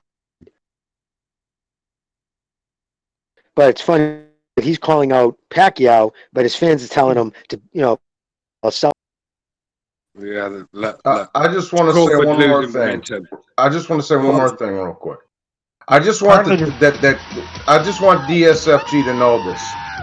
Danny Garcia will never achieve anything else in boxing, and the history books won't remember him. Go fuck yourself. All right. Hey, guys, I just want to say thank you to Andres Hernandez for his contribution. He says, Danny Garcia made a career of a dead-in-the-waters Eric Morales. All right. I think it was more the Amir Khan fight. Well, no, but let's be honest, guys. The Lucas Matisse win was pretty good. That was a pretty good win. But that was a long time ago. That was a long time ago, yeah. 7 years ago. Amir Khan was 8 years ago. And that's all you got, bro. That's all you got. 2013? Last decent victory he had? Yeah, pretty much. Yeah, well, like that's a great resume, bro. That's a great resume. 2013, last decent fighter you beat. And the fact that kid he wasn't saying this is my opinion. He was saying that it was a robbery and Danny won. Like it was a fact that he was the only one person on the planet who knows that fact. It just becomes a little ridiculous. That's probably the only fighter he thinks. Only fighter with a decent name he thinks Errol Spence Jr. can beat at this current predicament. Maybe that's a fact. He's the only decent fighter he can beat. Why are we talking about Danny Garcia so much, anyways? Yeah. I mean, that guy that's a great question because he sucks, and so did the caller. He got everybody on that. I'm talking about Errol Spence Jr. But and then the worst part about it, DSFG. I know you're in the chat there. You want to get back in here, but when you claim that Danny Garcia is going to become a champion again in the welterweight division, on top of that, I mean, come on, you're exaggerating over here. He ain't going to beat Bud Crawford, and he ain't going to beat Errol Spence Jr. Yo, why did he get beat up in his backyard by bum ass Mauricio Herrera? That's why I want to know. Why did that happen, DSFG? It's not even his backyard. What happened This guy's there? from Philly, man. You're supposed to have this nice little homecoming cherry pick in Puerto Rico, and then he got his ass beat. What happened there? Didn't he and that get was booed? his prime. He was like 27 when that happened. Johnny Boy, didn't he get booed by the people there? No, they don't like him, and he doesn't even speak. Well, they know he's a white boy. He just claims to be Puerto Rican. I mean, his people are really from France, so it doesn't matter. So, well, what happened? BDA. What happened was when they did the interview, when he first did the first press conference on the island, and when they asked the question, and he turned, and an interpreter had to tell him. You could hear a murmur in the crowd. Like the murmur was like, "Whoa, are you serious?" He was saying like his homecoming. He can't even speak Spanish. Bucho can't catch a break today, man. He is BDA.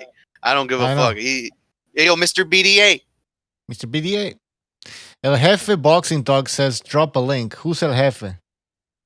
Nah, don't give that kid no link, bro. He's a little fan. Just bring him in. Shut up, Revolution. No. Don't do that, Bucho. Originally, why I wanted on here was to talk about the resume of Joshua and Fury, but I was going to leave. But well, give us your take, man. Go ahead. Fury, Joshua's chin. I don't know. I've seen him rock too many times for me. I don't know. I just think Fury can outbox him, or you can just walk him down and beat him. You know, we talk about the resume. He was hurt by Karnas Takam. He was stunned by right hand by Karnas Takam. He was stunned by Dillian White. Mm-hmm. Klitschko put him on the floor, and we all know Andy Ruiz did to him. You know, like when the mental pressure is put on him, he comes out swinging, and if he lands a shot, true, he can help you. That's how he doesn't deal with panic. He panics, and if he lands a shot, he hurts you. That's he doesn't deal with pressure very well. That's true. Now credit to Joshua for fighting top fighters. Consistently. Golovkin outboxed him for 5 rounds. Yeah. And until he eventually caught up with him. And Fury for me, he's just a guy doesn't have the best resume, but he will go into your backyard, and he'll go anywhere in the world to fight you, and it doesn't really matter. Also, Joshua's only loss is in America, and it's the only fight in America too. And because Fury doesn't have a UK boxing license, where are they going to have the fight? It's either going to be in Saudi Arabia or America. True. True. Yeah. So but going back to that Fury thing, though, that's another. If it's in America, that's another mental thing he will have to get over. Yeah. Well, going back to Tyson Fury, I mean, he has 2 big wins, but in a span of 5 years. Yeah. Well, in that span of 5 years, he has another one too. He has another one on his. Well, he has 3 big ones. Come on, seriously, he beat him the first time too. But he has another one because he went up 400 pounds. Depression. We all know his backstory. And he managed to beat. He managed to kick the ass out of that as well. That's probably the biggest fucking opponent outside the ring. Not everyone can come back from that, from 400 pounds to come back 6'9", look awkward, come back, do the fucking movement he done, and just be able to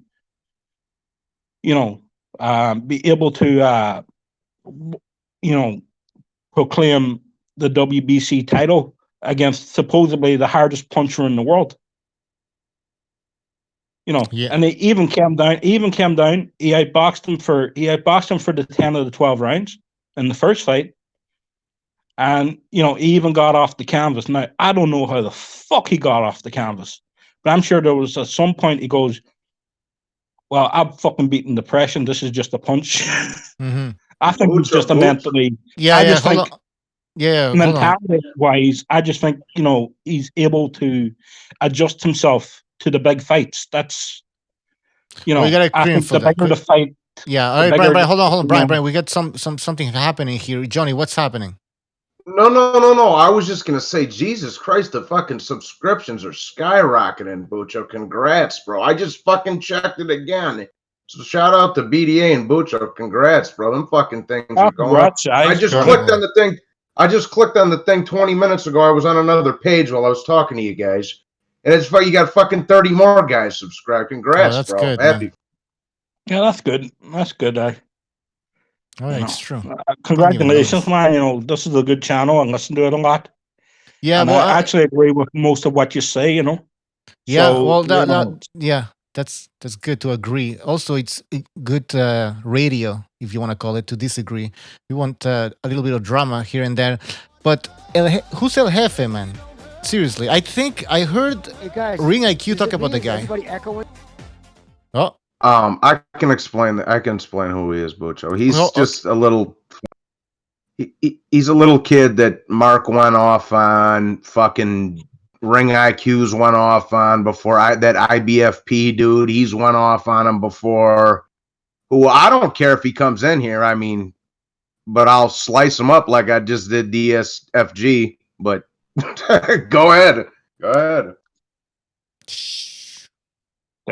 Well, no, that was just my point. You know, I just seen Joshua get hit too many times and rocked too many times. You know, and I think Fury's just got a stronger mental fortitude.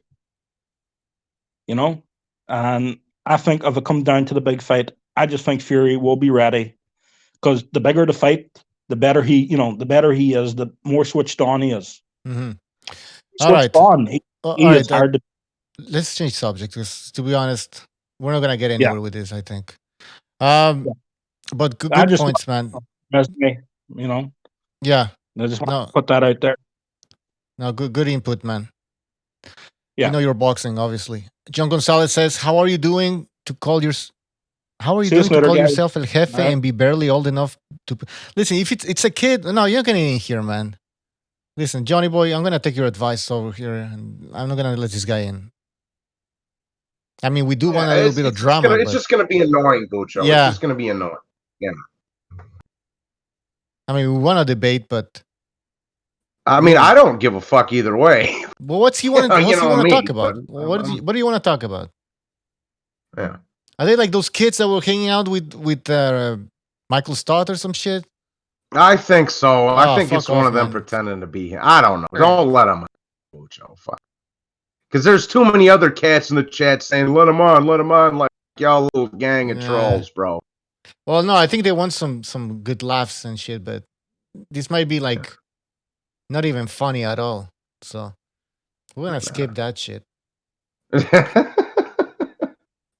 How's it hanging, Jimmy, brother? Yeah, Jimmy. I can hear you two right now, but that last the kid from it sounded like what, Scotland maybe? I don't know. Probably could have been from Ireland. Who knows? Northern Ireland. Oh, and like everyone was rah, rah, rah, rah, rah. So is that just me? Well, you sound kind of weird though. I think it must be your phone. Ah, fuck. Yeah, you were fine before though, so I don't know. Just I guess log out, log back in. All right, I'll try logging out. Yeah, all right, dude. I'll try. All right. Do we bring back DSFG or what? I don't fucking care. I mean, he bring him in here, but just tell him to fucking slow his roll a little bit. Let each guy get their thoughts off. All right. I don't know. Jimmy fell off. Sue fell off. What the fuck is going on? He's gonna come back. Stu, I don't know what the fuck's going on with this guy. Maybe I don't know. He got fed up with all the craziness.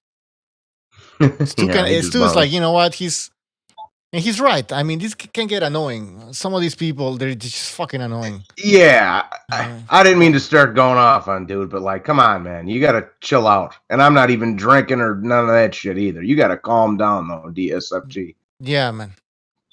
Just because we don't think, me and Bucho and whoever don't think that Danny Garcia is the creme de la creme at 147. Don't get mad at us, you little boy. Like I said, this isn't me hating. Yeah. I'm just telling you a fact, bro. Danny Garcia hasn't beat a live body since he fought Matisse, which was a very good win at the time in 2013. It's not an argument. That's just a fact, bro.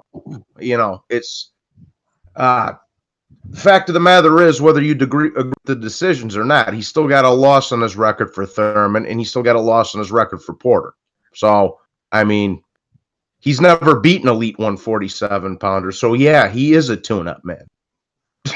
He is a tune-up, bro. And not to mention, he looked terrible in his last fight against that fucking bum he was fighting. Are you done, Johnny boy? Yeah. Can I speak? I'll be right back. Go ahead, DSFG. Right, now he want to leave. Well, he's scared of you, man. Oh, okay, fine. Fuck, I won't even get up yet. What's up then? Yeah, Come on. Don't go nowhere. All right, okay. Go ahead. Say what you got to say, bro. Johnny boy. Your Danny Garcia hate is on record, and you're a known Danny Garcia hater. I've been on your channel, bro. I've been following you, bro, and all you've been doing was hating on Danny Garcia. So let me give you the facts, bro, of Danny Garcia, since you want to hate on Danny Garcia so much. Yeah, he's a chump. He's a chump. You want to cut me off? You want to cut me off? That's how you feel? Well, make it fast, man. I don't want a 45-minute explanation for fuck's sake. Bro, you've been over here rambling and hating on Danny Garcia. Get to the point, bro. Get to the point. Yeah, get to the point. Come on. All right. First of all, Danny Garcia 9-3 Herrera only won 3 rounds in that fight, and only reason why you trying to say Herrera won because of a nose leak, nigga. The 9th round, Danny Garcia took that round and made a statement, and Danny Garcia one-sided victory Herrera. So stop being butthurt because Herrera lost 9 rounds. Because Danny Garcia had 1 through 4. Ain't nobody butthurt, man. I'm just telling you I scored the fight for Herrera, and so did a lot of other people. Nobody's butthurt. You see that chat? When the facts come out, I'm trying to go through it, but you want to cut me off though. First of all, man, because you taking too long, bro. Listen, hey, can you mute him real quick? Can you mute him real quick? Because you don't want the facts to come out. That's what you're doing. You want to cut me off. Nobody's cutting you off. Because you won't get to the fucking point, dumbass. I'm getting to the point, bro. DSFG. I'm gonna let you talk, but like just try to get to the point and don't ramble on. Like, just keep it. I'm not short rambling, bro. I'm stating facts, bro. Okay, but keep it short. All right, keep it short. Go ahead. All right, Danny Garcia won 1 through 4, and he won the what's that? Then the majority of the fight one-sided. Herrera was a dirty tactic fighter, and Danny Garcia got him out of here. Danny Garcia won 9 rounds to Herrera 3 rounds, and Danny Garcia won the next round. Hold on, let me get Lamont Peterson. Hold on, Johnny. Lamont Peterson. So I'm saying, cut me off again. Go ahead. Hey, my fault. I'm taking this forever. He keep cutting me off, Johnny boy. Anyway, Danny Garcia reversed Lamont Peterson. Danny Garcia won the first half, 1 through 7, and he won the 8th round, and he won the 10th round. Okay, I don't listen, man. I don't need to hear every single one of your fucking Danny Garcia scorecards, bro. Now I'm gonna talk. No, DSFG, come on. You can't go through the whole record, man. Like, just go. All right, cut me off. Y'all want the Danny Garcia facts, because you know. Hold on, DSFG. Do you want to talk? Let's go fight by fight. So you mentioned the Herrera fight, right? You had him winning, correct? Bro, Danny Garcia from the first opening bell dominated Herrera. He outboxed Herrera. He outlanded Herrera, and he took over the 9th round. Even with Johnny, hold on. Okay, DSFG, hold on. So Johnny, what do you think about that first fight? I had Herrera winning the fight. I had Herrera winning the fight 8-4. I thought it should have been. Stop lying, bro. And Danny Garcia still won that fight. You're interrupting me, bro. You're interrupting me, bro. Come on, man. Quit cutting me off, bro. Quit cutting me off, bro. Anyways, what I was saying was I had Herrera win the fight out. It was a good fight, but I thought Herrera tore his ass up. And also, a lot of other credible people who score a lot of fights, bro, thought the same thing, dog. Nothing, bro. It was a one-sided victory, dog. Don't act like it's just me. Okay, see, now when you keep interrupting me, I'm going to tell you to go fuck yourself, okay? So let me finish talking now. You had your say. Y'all keep cutting me off. You talking about I'm cutting you off? You cutting everybody off, motherfucker. Johnny, go but ahead. anyways, say your point. Yeah. Okay. So anyways, before I got interrupted, what I was saying was, yes, I had Herrera winning the fight 8-4. It was a close fight. I felt that Herrera tuned his ass up a little bit better. In the Lamont Peterson fight, I said Danny Garcia won that fight. In the last 4 or 5 rounds, Peterson was beating his fucking ass, though. And if he would have stepped on the gas a little bit sooner, he would have beat Danny. Third fight, and if you want to go talk some more fights, go ahead, bro. Go ahead. Let's see what you got to say.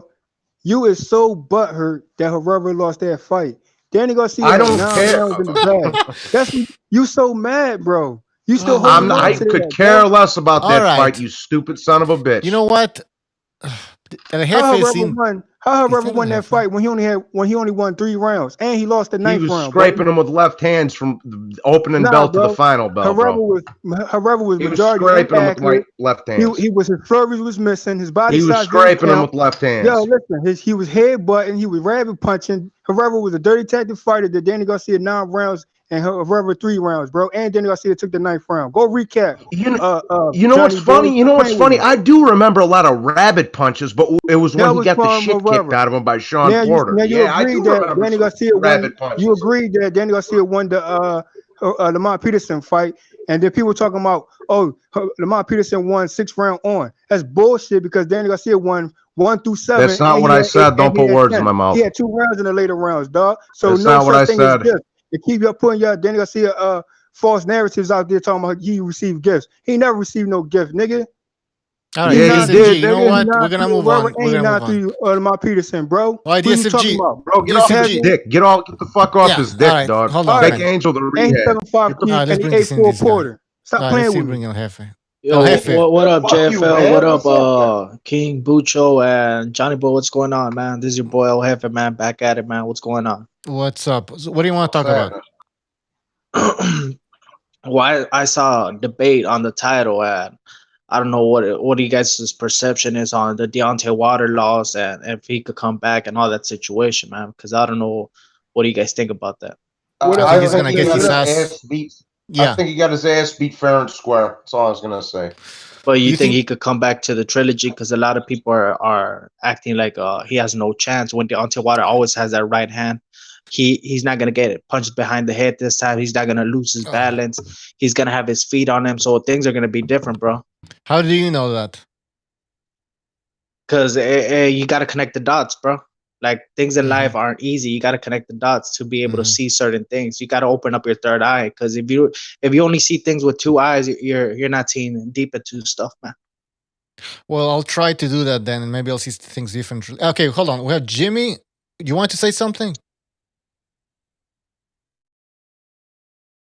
Okay, we can't hear Jimmy. Jimmy, we can't hear you. Something's wrong with your phone again, I guess. Stu, welcome back. All right. Everybody's muted. I don't know what's going on. Do you have your third eye open? Can you see Wilder knocking out Tyson Fury in the third fight? You talking to me? Yes, sir. No, I don't. What makes you think Wilder's going to come back any better? Because he fucking. Well, let me ask you this: who's that speaking? Because I haven't seen his name. El Jefe, that's. I'm not going to be able to finish around here or not. Oh, sorry, that's man. Two. This is what happens when you open the lines. It becomes chaotic. I mean, there's no dialogue going on here. Go ahead. Just ask me a question, and some guy just butting in after about fucking 3 words. Go ahead, Stu. Do you want to hear my answer or not? Yes, sir. Go ahead. I just said no. The Wilder's not going to be any better. What do you think? A pad session with George Foreman's going to fucking improve him? Look, this guy's 34 years old. The aura of being indestructible is over. The aura of hitting someone and then falling over and job done is over. So, look, no, I don't. I see it being a same sort of outcome as the second, to be honest. All right. El Jefe wants to say something. El Jefe, go ahead. Well, how long have you been watching boxing? What are your credentials in the sport of boxing for the people that are listening?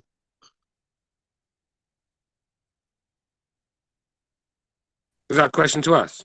Well, I've been watching boxing well over 20 years since I was about 6 years old, bro. So But do you still see it in a casual eye, or have you opened up that third eye so you could see boxing in on a 3D way, bro? Like I start can see breaking it down better these with fights, no start breaking all glasses. that down, bro. Because I, boxing I ain't can see easy, it man. better. I can see it. You know what? I can see boxing better with no glasses, blind, no contacts in my eyes, blind than you can.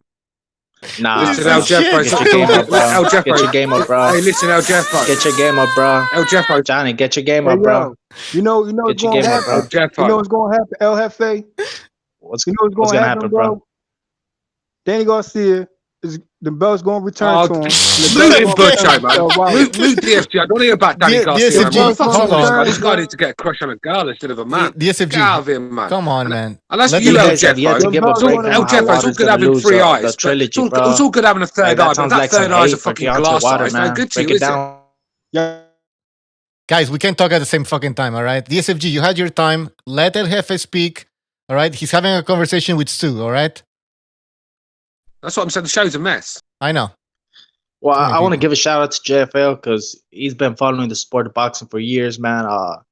His guy is Danny Garcia, so I give him props for standing with this guy at all time, man.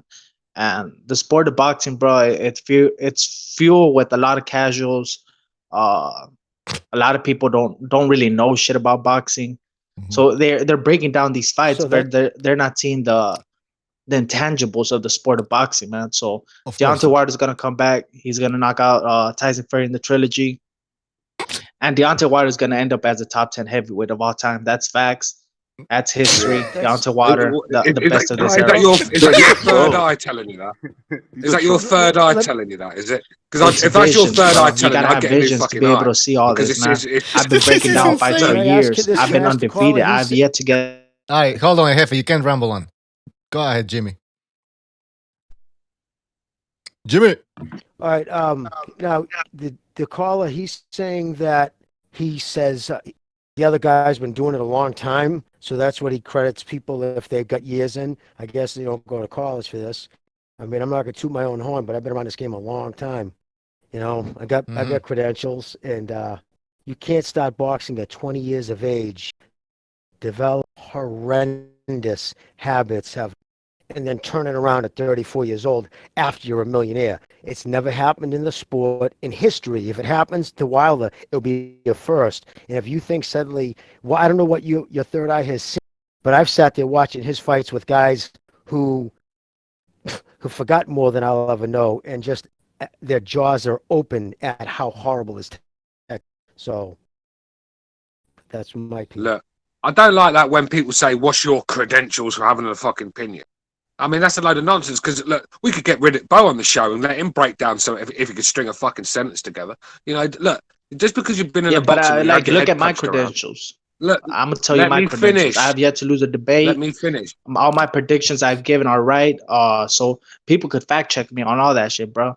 That's how I say my credentials. I bet you predicted Wilder to beat Fury, didn't you? Yeah, you got all your predictions right because you've been watching boxing for about a year, bruh. That's why.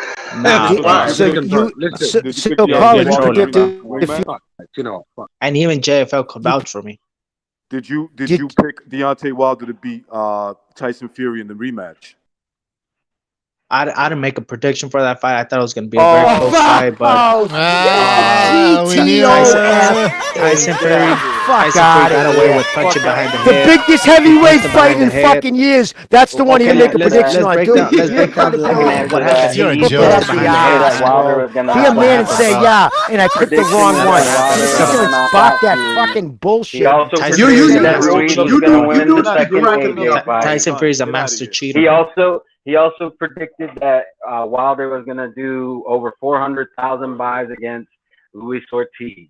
He did 350K. I was right. Yo, bro, let me tell you something real quick. Bro. You dudes be making me laugh, dog. Like Vinnie Mac's another one, bro.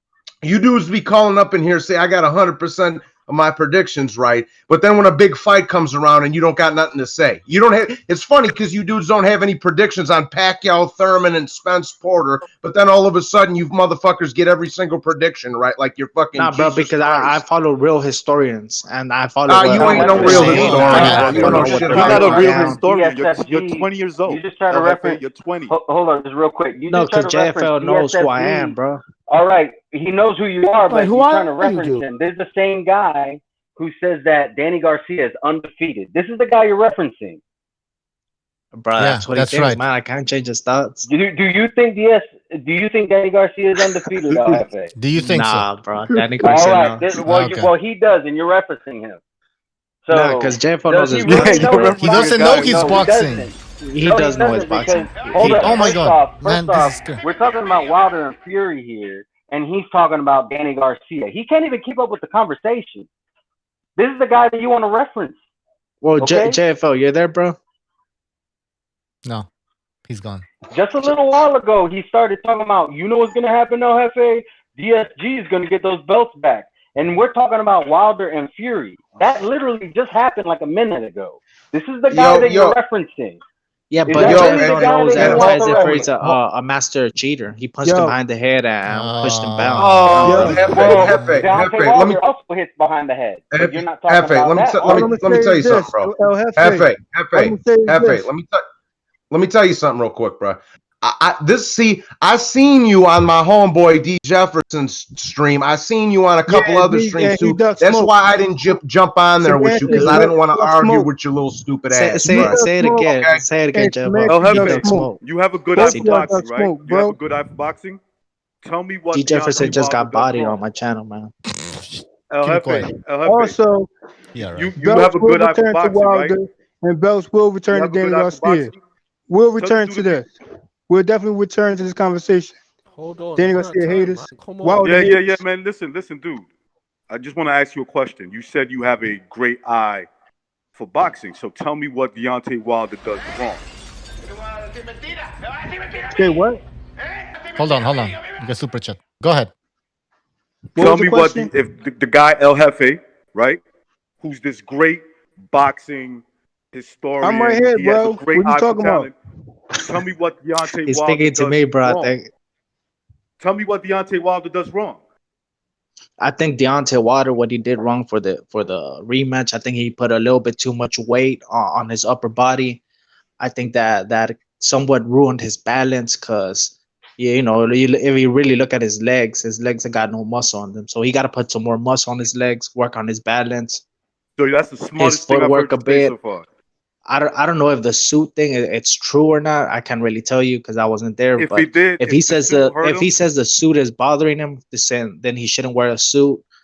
Things like that. It's little things that are gonna make the difference, bro. That means he's also weak. He's a weak person. He's a weak person. Nah, bro. No, he's not. No, he's not. No, he's not. Of course he is. If Yes, a yes. suit hurt you, Let it these hurts Deontay your Wilder performance, haters keep hurts your hating. legs. You're weak. When Yes, we you're know weak. Deontay Wilder wasn't himself. Even the commentator said that before and after the fight, and also due to Dirty Tactics Master Cheat. So in the trilogy, guess what? Oh, Wilder the gonna be brain 100%. kid, right? The one that talks like his Wilder gonna brain be dead. 100%. No need for no new trainers. Wilder's skill set remains the same, and he's going to knock out Fury in the trilogy. And you want to bet money on that? We could bet money on that. We could bet money on that, bro. Oh God. You a clown, man. You a clown. Keep You a overhyping clown. Masterclass Cheat. Keep overhyping him, bro. Masterclass Cheat. He's a masterclass in both fights, bro. Masterclass. You're not impressive, bro. He had to cheat in the second fight, bro. Hey, bro. Oh no. Real quick. All right. Why is it okay for Wilder? Deontay Wilder, Hold two-time on. champion, no Hold runner, on. bro. Hold on. He ain't Hold AJ, on. bro. Why is it? All right, where's AJ the be a fucking runner. mute Like button? Wilder got 10 Hold title on. defenses, AJ bro, under his two-time belt. So I runner, don't bro. know the hate Why is it for okay Deontay Wilder, for man. Wilder to 10 Fury? title defenses against who? Against the best of the best. They're Can all you All top right, answer my 10 name. question? ranking Hold fighters, on. Name. man. Hello, can you not hear me? Dominic Brazil, he was ranked in the top 10. No, he Hello. wasn't. Byrne when he beat him. No, he wasn't. Luis Ortiz was a Hello. boogeyman. No, he wasn't. No, he Who wasn't. else did he fight? Dominic Hello. Brazil was not a He was a top real 10 good fighter. fighter. All right. Listen. Like he's been beating ranked opponents, bro. It's funny how you said that he had bad balance in that second Fury fight, but he has bad balance in all his fights. Not just that. Not second really, Fury man. fight. And Yes, this one he was really. stumbling around. Your third eye must be because blind then, no, because he punched him behind the head, bro. Master cheater, master cheat, like JFL says, Okay. bro. And Deontay Wilder. Listen, dude, you can't just keep saying shit just because you say it, right? You can't say shit that didn't happen.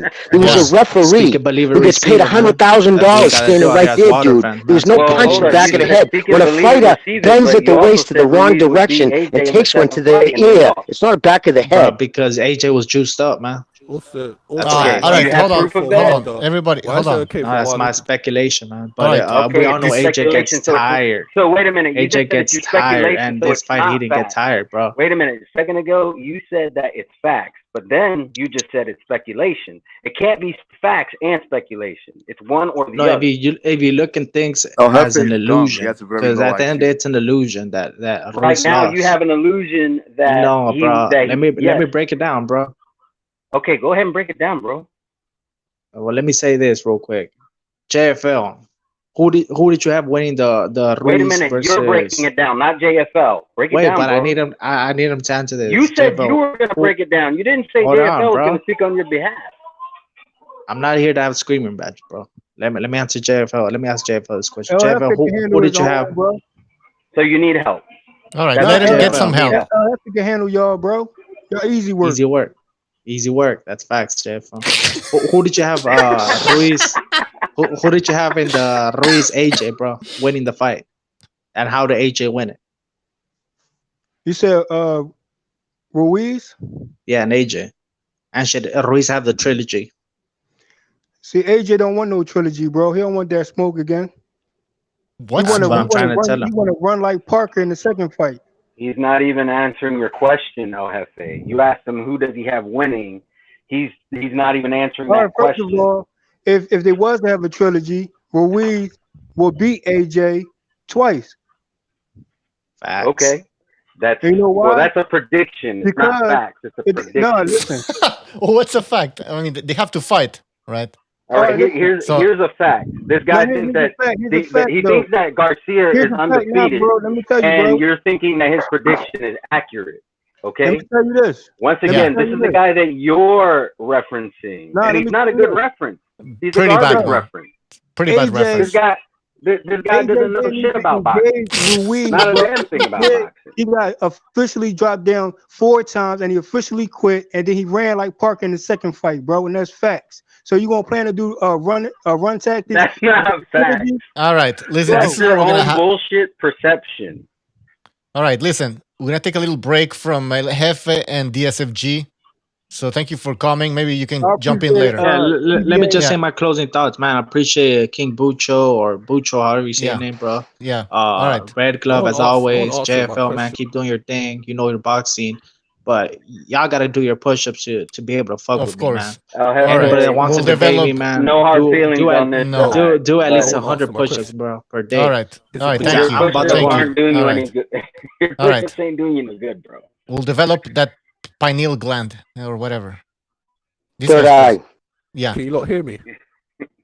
Yes, sir. Go Yeah, ahead. I hear Apology. you. I don't know who was who, but I wanted to ask why is it okay for Wilder, but Fury is not allowed? What's that? I'll just pose that question. Why is it okay for Wilder, but Fury can't? You talking about the rabbit punches? I'm talking about in general. Why is it okay for Wilder to cheat, but Fury can't? Oh, you mean hitting behind the head? In the yeah.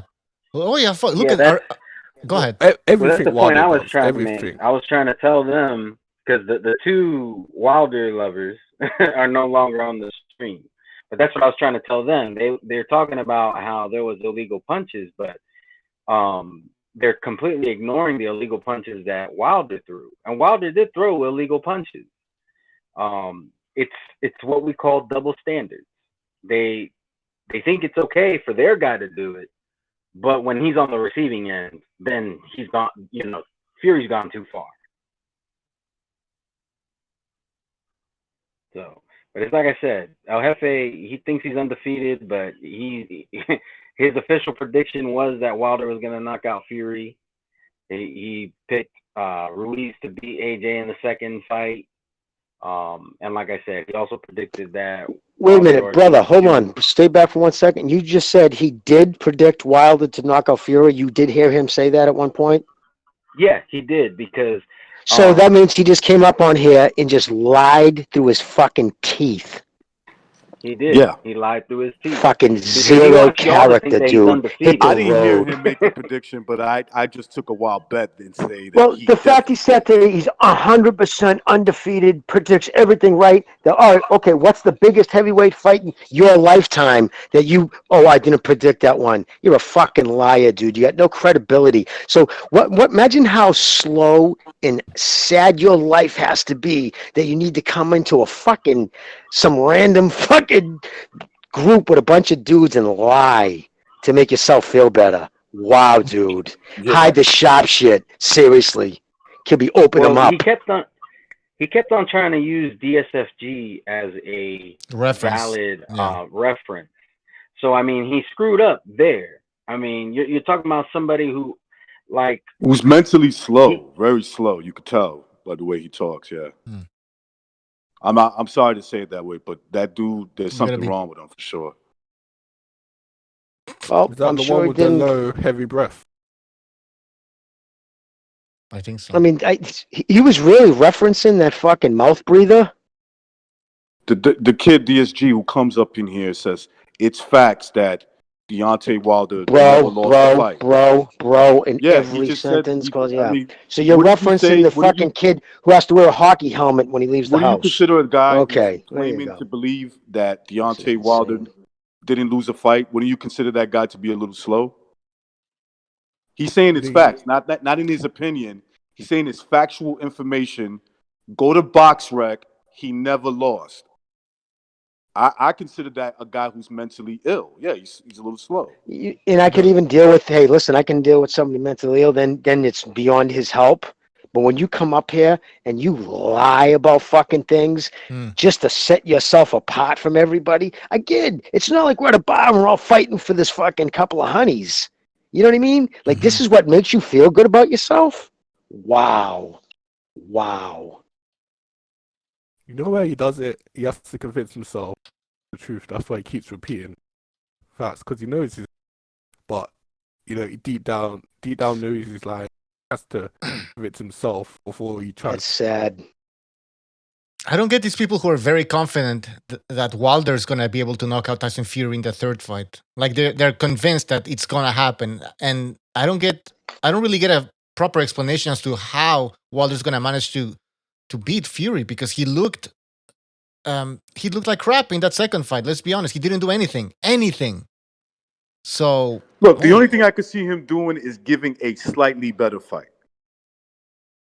Well, That's all I can see him doing. Honestly, the only thing I can see him doing is having more A-side advantage. I see him pulling a calf muscle. Yes, that too. Wow, the gloves. Jimmy, I thought about that today. I was like, let's say that a third fight happens. I can see Deontay Wilder like doing a Rigon down in the corner and going like, I broke my hand or some shit like that. Or not even get it to the fight. Hurt himself in training camp. Or do a Mike Tyson. Maybe not bite the ear, but get himself disqualified. Well, he called him out. He wanted to satisfy because everybody was waiting for that, so he did that. I want that third fight. I'm calling the clause. So to everybody, looks like he's stepping right up. But all of a sudden, if he tears his shoulder, fucks something up, and then, you know what I mean, tries to see if maybe Wilder, in a couple of fights down the line.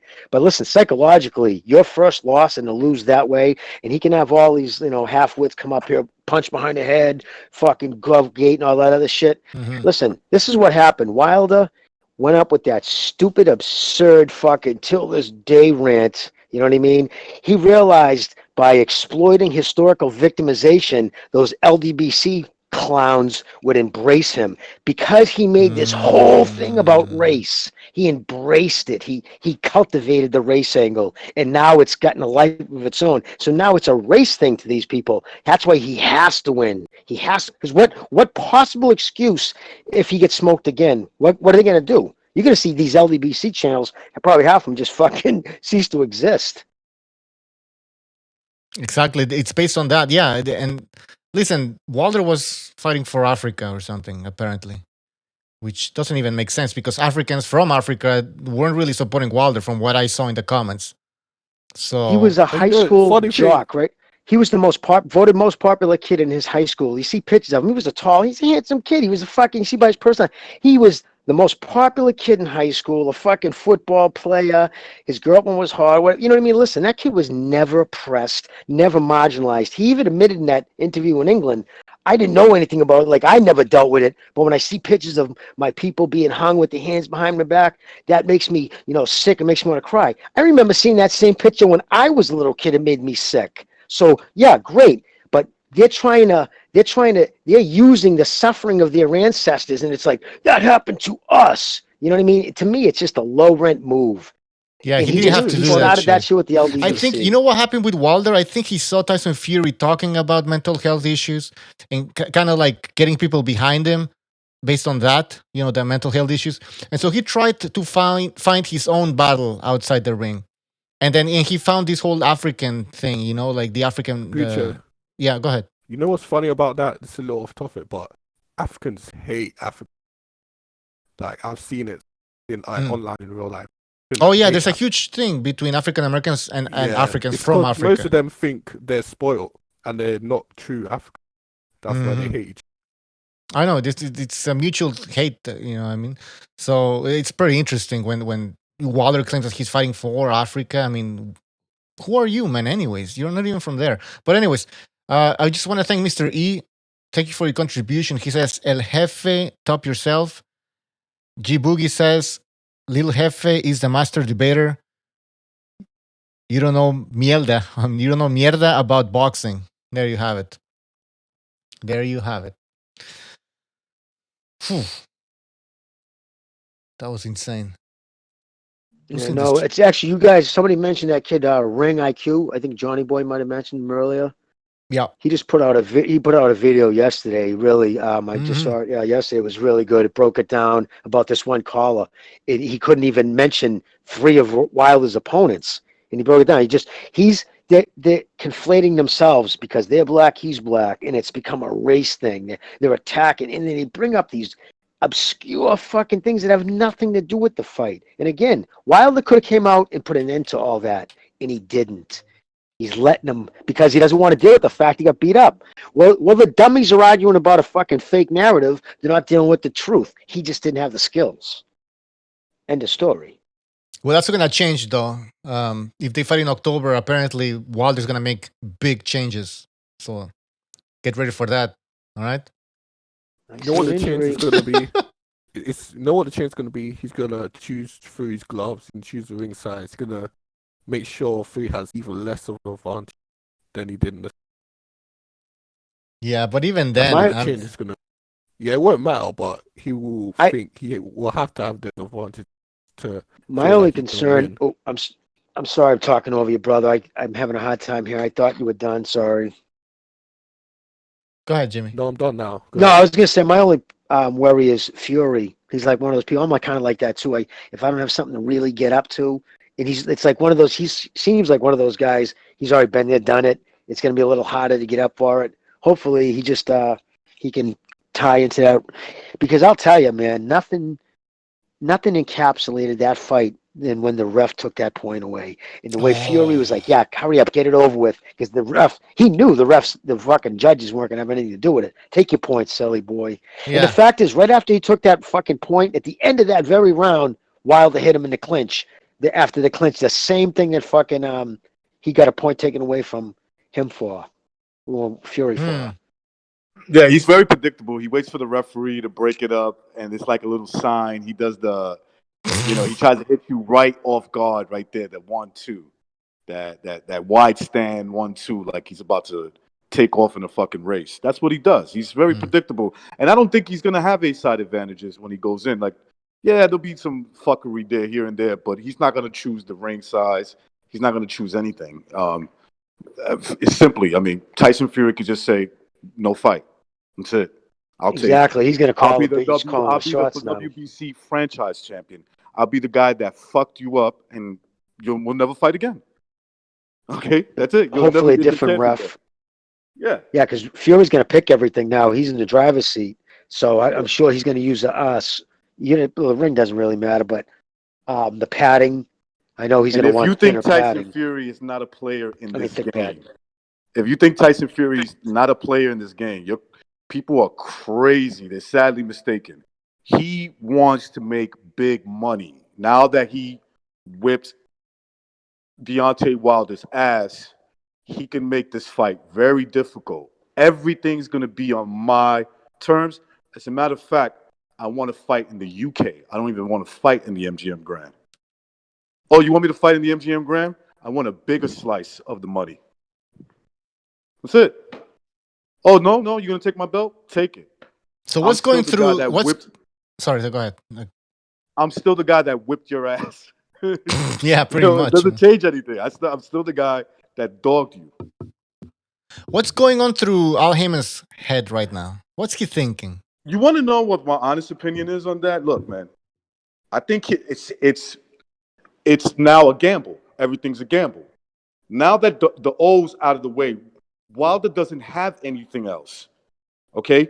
You can't point at something. Look, now when you point at Wilder, oh, he's a knockout artist, but limited skills. It was displayed on February 22nd, right? So it's like this. Okay, look, we'll do what we could, all right, to guide you through a victory, okay? If the fight's close, we'll have referees that might give you the benefit of the doubt. We might sneak in a ref that, doesn't have too much problems with your palm shots. You know what I'm saying? Yeah. Maybe a ref that doesn't allow Tyson Fury to lean on you. Okay? All that little stuff. And we'll give you those mechanisms, but you got to get that victory. I mean, you get it. If you don't, we just cashing you out. That's it. That's pretty much what is happening, I think. It's a cash out, man. Yeah. Corruption, are you there? Yes, I am. Welcome to the show. Welcome. What's on your mind?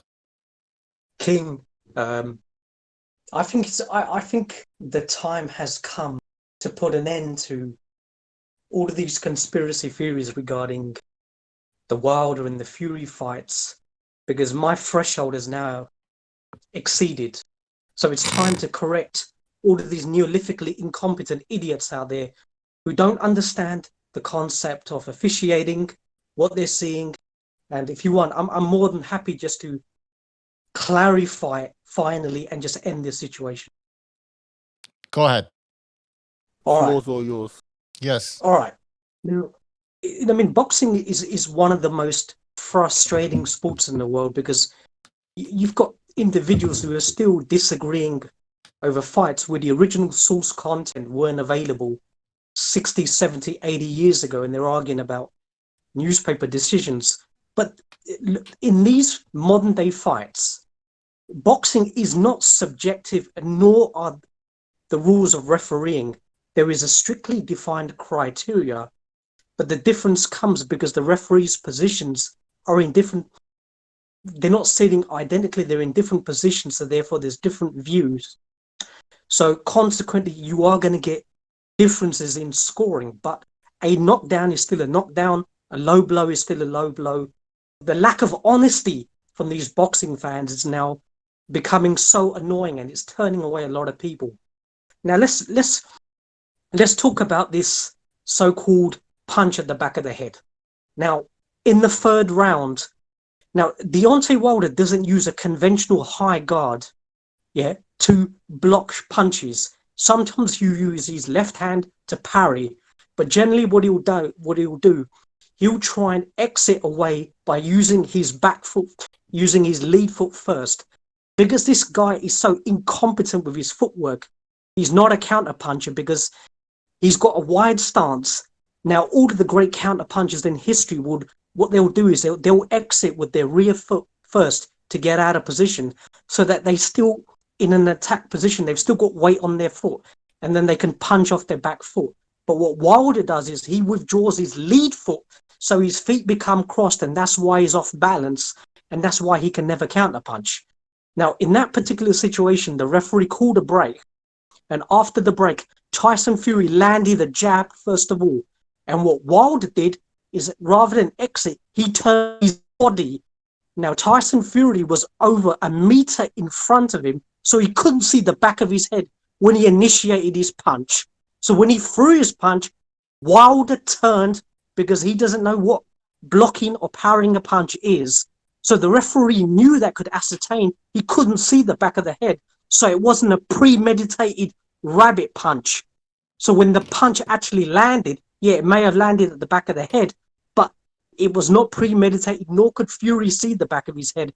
It's Wilder's poor fundamentals. Because what Kenny Bailey should have said is that, Wilder, if you want to turn your back, then that technically means that you do not want to proceed with the bout.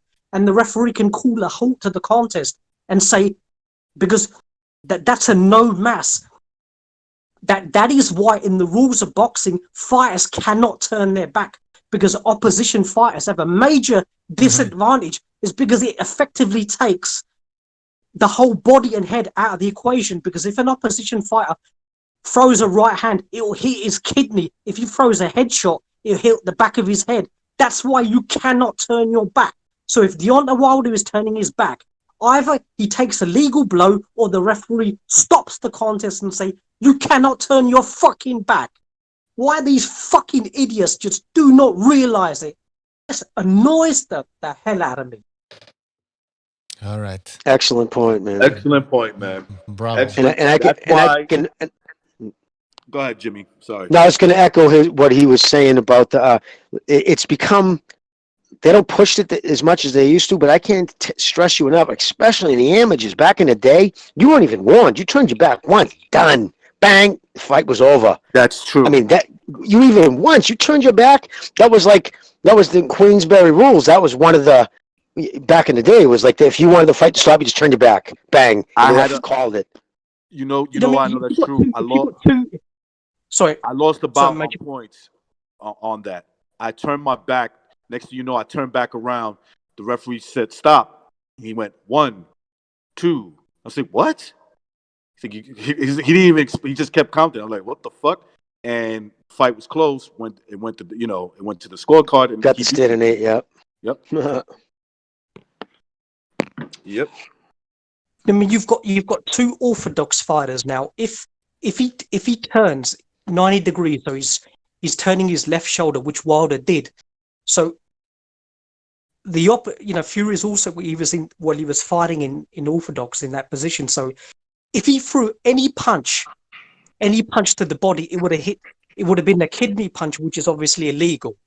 Now, if he throws a straight right hand or he throws a right cross, it hits the back of his head, which is also illegal. So the only punch Fury can actually technically throw in that, he can't even throw a jab, because a jab that would hit also the back of the head. So the only punch he could have thrown was a left hook, but he would have to have shifted to his left and then thrown a left hook, almost arcing his hand like a fucking octopus to try and hit him on the front of the head. So you're effectively stripping down all of his punches are by one punch by turning your back like that, not even use your guard. So Kenny Bayless is not stupid. And he was definitely there to protect Deontay Wilder. We know Absolutely. that. Absolutely. That's why when he deducted the point from Tyson Fury, it wasn't because of misdemeanor. It was to allow Deontay Wilder to recuperate from the beating it would take. It was a strategic point deduction, but it had no essence to the ultimate what happened in the bout. But Kenny Bayless couldn't have done anything in that punch position because he knew Wilder was turning illegally and he should not have been. So he's got to uphold the rules and the law, which is why he did, and that's why it was ruled a knockdown and a legitimate knockdown. Corruption. I know this is going to be obvious. This is an obvious question, but for me, it was like the punch that was really doing the damage was this overhand right. What was your perception of that overhand right in the fight? It was a very Matrix. It was a very heavy jab, and it was that heavy jab in the third round. Fury was so sharp off the break, and that's a Sugar Hill Stewart tactic, which even Adonis Stevenson used to do very early in his career with Sugar Hill. Heavy jab, overhand rights. It was Fury had just had the mindset. It's a lot more mental. He wanted to come in this round in the fight, and he was determined to win by stoppage because of what transpired in the first fight. So when you consolidate that sort of mental attitude with belief, and he was heavier, fitter, stronger, had more belief in his punches, and Deontay Wilder didn't even win any part of any of that fight. Yeah. And all of these fucking excuses, he Dude, wasn't right. He lost to me just about every second of the fight. There was a few seconds here and there where he had some moments, and I think it was in the first and the second round. But after that, to me, he basically lost every single second of the fight. Not just the round, just the fight. The only thing I would say is this: and this is referencing if the rematch happens, right? Yeah. The only thing I think that can happen is if Tyson Fury is overconfident. That's it. Mm-hmm. Overconfident. But if he comes in with the same attitude, like, look, this is a little different. Now I got to take care of business. I got to get this dude out my way. I got to show him, stop challenging me for a fight. I'm going to kill you. If he comes in with that attitude, he blows him away again. He beats him again. The only thing I can see Deontay Wilder is putting up somewhat of a better fight, meaning instead of losing every second of every round, he has a few moments where Tyson Fury has to, respect him, get himself together, and back at it again, and he's beating Deontay Wilder. That's the only thing I could see from the second fight. From the first two fights, and I always remember this conversation that I had with Bucho and a few guys on the panel. We always agreed on one thing, and Bucho was the one that brought it up. Isn't Tyson Fury, it was like a question, isn't Tyson Fury the guy that reminds you of the kind of fighter that could just totally embarrass Deontay Wilder if he's right? And that's what happened. In the first fight, he wasn't 100%. He clearly outboxed him, right? Wilder had moments. He had the two knockdowns. The second fight, he comes in basically, 100% focus, and it wasn't even a fucking match. He embarrassed him. He destroyed him in front of everybody. And so I can't see a total drop from Tyson Fury and then a total different approach from Deontay Wilder. I can't see both of those things happening. Okay? So, yeah, I mean, if they have the third fight, fine. I guess I'll watch it because I'm a boxing fan. But honestly, if I wanted to preserve Deontay Wilder's career a little further, I would keep him far away from Tyson Fury. At least 18 months to 2 years. Mm-hmm. I will keep him that far away from him. All right, guys, we have a phone call. 832. You're on the air. 832. What's up, y'all? Am I on? Yep. Hello? Yeah, you're on. Hey, What's man, on your I mind? just wanna say, see. Go ahead. You there? Go ahead. You're on the air. All right. I'm on, right? Oh, shit. Call back again, man. I don't know what's going on. All right, we have another phone call. 714. 714. Hey, fellas. This is Quags. Can you hear me properly? Yeah, what's up? What's on your mind?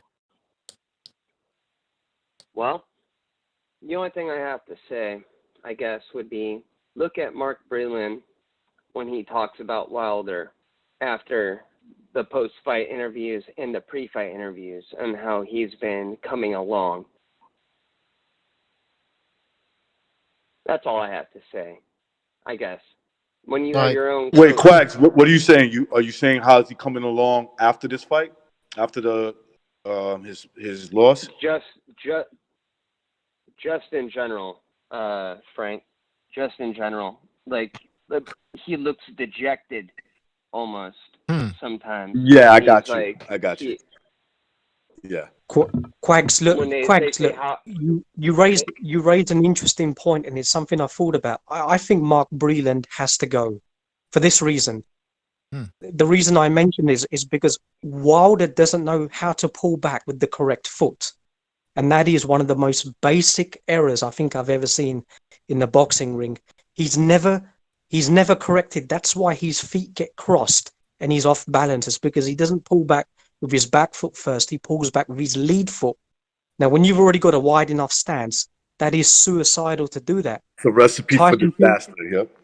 Yeah, Fury gauged that very easy, which is why he followed in with his jab with an overhand right straight away when he knew Wilder was pulling back as opposed to turning the body. When he was pulling back, then Fury wouldn't follow in with his right hand, but he clocked on. Now, surely Deontay Wilder is replicating what he's doing in the ring in sparring, and Mark Breland would have seen that. It's a very easy deficiency, I feel, to rectify. Now, I'm asking myself, why has it not been rectified? Is it because Breland is not isolating it and pointing it out? Or is Wilder just not following instructions? Or is he refusing to do so? You know, I think it might be. Look, I'm going to say that's such a basic error that Breland would see that a guy who had a very good amateur career and a very good pro career, right? Like he wasn't as good as a pro as he was as an amateur, but he still had a very good pro career. He saw it, he pointed it out. Wilder either couldn't catch on and take care of that, or he just ignored it. I have to believe, but either way, I think that Breland should be gone because obviously he doesn't listen to Breland. So maybe get somebody that he's going to listen to, I guess.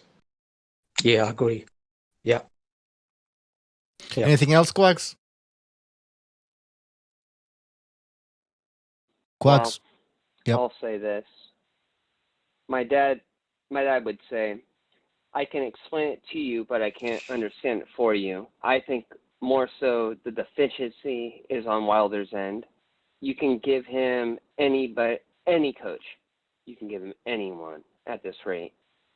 I don't think there's fixing that, if that's fair. Good point. He's got to change. You can't go in with the same mindset that got you beat up. You can't do that. That's not gonna, it's not gonna work out for you. So he's got to change a lot, man. And it starts. I'd tie his feet. If I was training him, I'd tie his feet. I really would. I'd give him about 2 inches longer than his shoulder width. Tie him, you know what I mean, with fucking shoelaces. That's a nice way, yeah. No, my grandfather used to do it to me, man. That's that's what. To keep me to get that constant foot, you get used to it. You trip. Solid foundation, your legs in boxing, right? Absolutely. It's probably the most important thing, man. Right? Other than punching. Ropes. Yeah. Doing you go in, you push one shoulder up to you bend underneath the rope, push up, doing that. Hey, Jimmy, you ever remember this routine? I don't know if it sounds like you probably went through this routine. You ever had a coach smack your legs, and if your legs keep moving, he tells you you're not standing solid. You're not. Well, my grandfather used to take a broomstick with the glove on the end of it, and he'd be off to the side. You know what I mean? And off to the ring, and he would push you back your leg. He'd hit your legs if you were doing something stupid. Just to point out, try not to knock you down, but at least to point out what you're doing wrong. Yeah. Okay. Yeah, that's a good way of doing it. Like that's. Yeah, my coach he used to try and trip me up, kick my left foot, knowing that I was unorthodox, just to try and. So I would fall initially when I started, but he'll say, "Look, your left foot is so weak, it's sliding across." So he would just try and trip me and do exactly that as well. So I would have to change actually my foot position to get more weight on it. That means shorten my stance as well. It worked out better for me in the long run. All right. Hey, Quacks. Okay, somebody hung up. Damn. Call back, man, the other guy. All right, Quacks. We're going to move on, man, but thanks for the phone call, all right? Peace, Quacks. Thank you for having me. See you later, Thanks for the phone call. Take care. Should we cover the glove situation as well in the first fight? Yes, please. Please, yeah, I like your insight on that. All right. King, when individuals just show an isolated, and let's face it, it was an isolated image, not even the sort of continuity or the duration of the fight. It's purely circumstantial evidence. Now, what about other situations in the fight as well? Specifically, as I mentioned before, Tyson Fury got floored in both the 9th and 12 rounds. So once he had beaten the count, the rules of the engagement is that the referee would go over and physically grab his gloves. He would dust them down. And what referees normally do is they pull the top of the glove to resume the bout. Now that was incorporated into the sort of refereeing manuals years ago. It's just something they've been asked to check sometimes, just to ensure that the padding is on the gloves and make sure that there's nothing like a lead, some sort of object at the top of the glove as well. So it's just a part of their sixth sense of refereeing, what they do. Now, if the glove was flopping around 270 degrees when these guys were showing the particular image, then quite clearly the gloves would have been extremely loose in both the 9th and the 12th rounds when the referee dusted them down and pulled the top of it to resume the bout. So, number one, if Fury's knuckles were exposed, instant disqualification. Number two, from feeling both of the gloves, the referee would have been able to gauge that the laces were tampered. So Fury was able to withdraw his fist from the blind side of the referee during the early stages of the concept to try and expose his knuckles and use it as an object. And if the referee had gauged that as well from an extremely loose glove, the result would have been Tyson Fury would have been disqualified from that particular scenario as well. So two scenarios during that in both the 9th and the 12th round, which were not prevalent. So that's why there was no issues and the fight went to the cards. So, and there were other instances where Tyson Fury pulled up his trunks as well, and clearly you saw both gloves on, and there was no fastening off the tape. You could see the tape on both of them.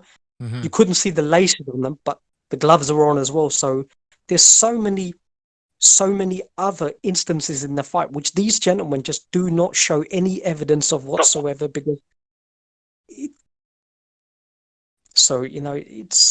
it's nonsense, King. Plus, NASDAQ is supposed to take the gloves. You know, when they take the gloves off at the end of the fight, the fighters will get them back. But a representative of whatever boxing association is running the show is supposed to look at them.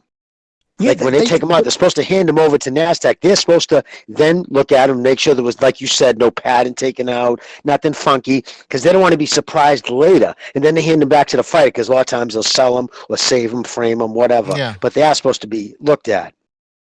I bet you Mark Breland examined the gloves post-fight, as Fury's camp would have examined Wilder's fight. Of course they did. Well.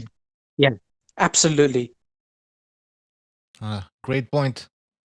Great point. Yeah, yeah, go ahead. No, I was gonna say, to pull your hand down into the glove, a fist that big is just ridiculous. You know what I mean? And then they have them taped up. In the stuff they point to as evidence, look, you can see this. Why is this skin? Why is this skin? Like, are you serious? Because the skin, because they cut the palm out. That's what they. Well, my grandfather didn't have to, because the way he taped it, it would always leave a little spot there. But it depends, right? Yeah, it's not always the same way. Depends on how you tape. Yeah, exactly. It depends. I didn't have to cut it out. It was just the way they taped it. It was automatically an open spot. But yeah, no, just you can't move your hand in there. You can. It's just ridiculous. So that means, and again, if you moved your hand back down into the glove, that means you're like, if you look at the picture, then what happened to all the extra length? That means you would have an extra 4 inches from his elbow to where now his wrist is actually. You know what I mean? It just was that extra length. It doesn't make sense. Well, it does make sense if you're Steve Cunningham, because he made a video about it. Yeah. Go ahead. King, the commission, I know in New York used to do it, but Las Vegas as well. Sometimes the commission normally has like either 1 or 2 people who are sat in both corners. Their jobs are specifically to observe the corner, because they didn't want another repetition of what happened with Panama, Lewis, etc. So they'll monitor that the drug, whatever bottles of fluid, etc., that have been brought into the ring are the ones that are consumed by the fighter, and they'll make sure that there is no tampering done during the 1 minute changeover as well. So in this particular instance, the Fury camp would have had to have severed the glove during the bout, not initially, because initially we could see that the glove was fully fastened. So somewhat during the 1 minute changeover, they would have had to have tampered the gloves. Fury on the blind side of the referee would have had to have pulled his glove down. In the middle of a bout, taking punches. I don't know how on earth you're supposed to do that. Free up his fist, land a few punches, slide it somehow back in his glove, go back. Then they would have had to have laced his glove at some point in round 4 and 5. And that process would have had to have carried on before the 9th round, in which he got floored because the glove was on properly and fastened. Otherwise, it would have been a disqualification. So the probability and the likelihood of all of this happening, King, is impossible. So once they put their autograph on the mitt, you never see when they take gloves off. You know that you see this sign. You see there's an autograph on the wrapped hand. That autograph is the person who sits. Like once they're signed, that person from NASDAQ never leaves the site. They walk him right into the ring. If he has to go to the bathroom, they'll go in there with them. Yes. Yeah. Seriously, they don't let you can't leave their site. So that means somebody. If there was a fucking conspiracy, that means they would have the person for the NASDAQ, the fucking Nevada State would have been involved. There would have been so many people to be involved. And for what? Some people say that he took the padding out. When? Yeah. When could he have possibly done that? When they turned the, You know what I mean? TV It's just cameras absurd. off. When they turned the TV cameras off. So what did they? Yeah, no, they throw a towel over the camera. Did they throw a towel over the fucking official's head too? You know what I mean? It's just it's ridiculous. And then they're saying that's the proof. Wait a minute. So what about all the times when there isn't a camera in the room? I know. Listen, You New know what I mean? York. What the fuck does that have to do with it? fights. Hey, Jimmy, was it New York with that the Puerto Rican kid that Panama Lewis took the stuffing out of the gloves? Yes. What was his fucking name again? I forget. Anyway, it's not important. That Puerto Rican kid. That Louis fight, something. Yeah, That Puerto Rican kid. That fight. That commission fucked up big time. Okay, Yes. I don't know what the fuck happened there, but they fucked up bad. Okay, Well, so he was indicted for attempted. Didn't they try to indict he him did for like attempted 2.5 murder? years. Yeah, no, they first to try and indict him for attempted murder. Yeah, because he was trying. I mean, you could kill somebody. That was I an think he English did kid, 2.5. right? Louis did. Resto. Louis Was Resto. it an in English the kid he chat. fought? Yeah. He fought an English kid who was a promising kid and just beat his prospect, career right out of him. Dude, he basically killed the dude. He basically he died in a drunk driving, right? Like within a year or something. he had brain damage after that. Like doctor told him he could never fight again. Yeah, of course. He destroyed that guy's. For what? There was not even any bad blood. So what was that kid's? What was his? I try to get inside somebody's brain. Like what was he thinking? I've heard rumors about Panama Lewis, and that's just that. It's just rumors. I met the guy. Very charismatic. Oh, that he's a racist? Well, no. Not that he's. I heard he is brutal. I mean, he could be. But it was like, okay, the reputation is like he wants to win at all costs. Like, just like that's the type of guy he is. He's willing to fuck around a little bit. And this one was like, I have to believe he's done this before. Like he's tried this method before. I think. Oh, fucking who? No trainer today. Another trainer today. They say is doesn't like white people at all. I heard this now from a couple of people. Derek James.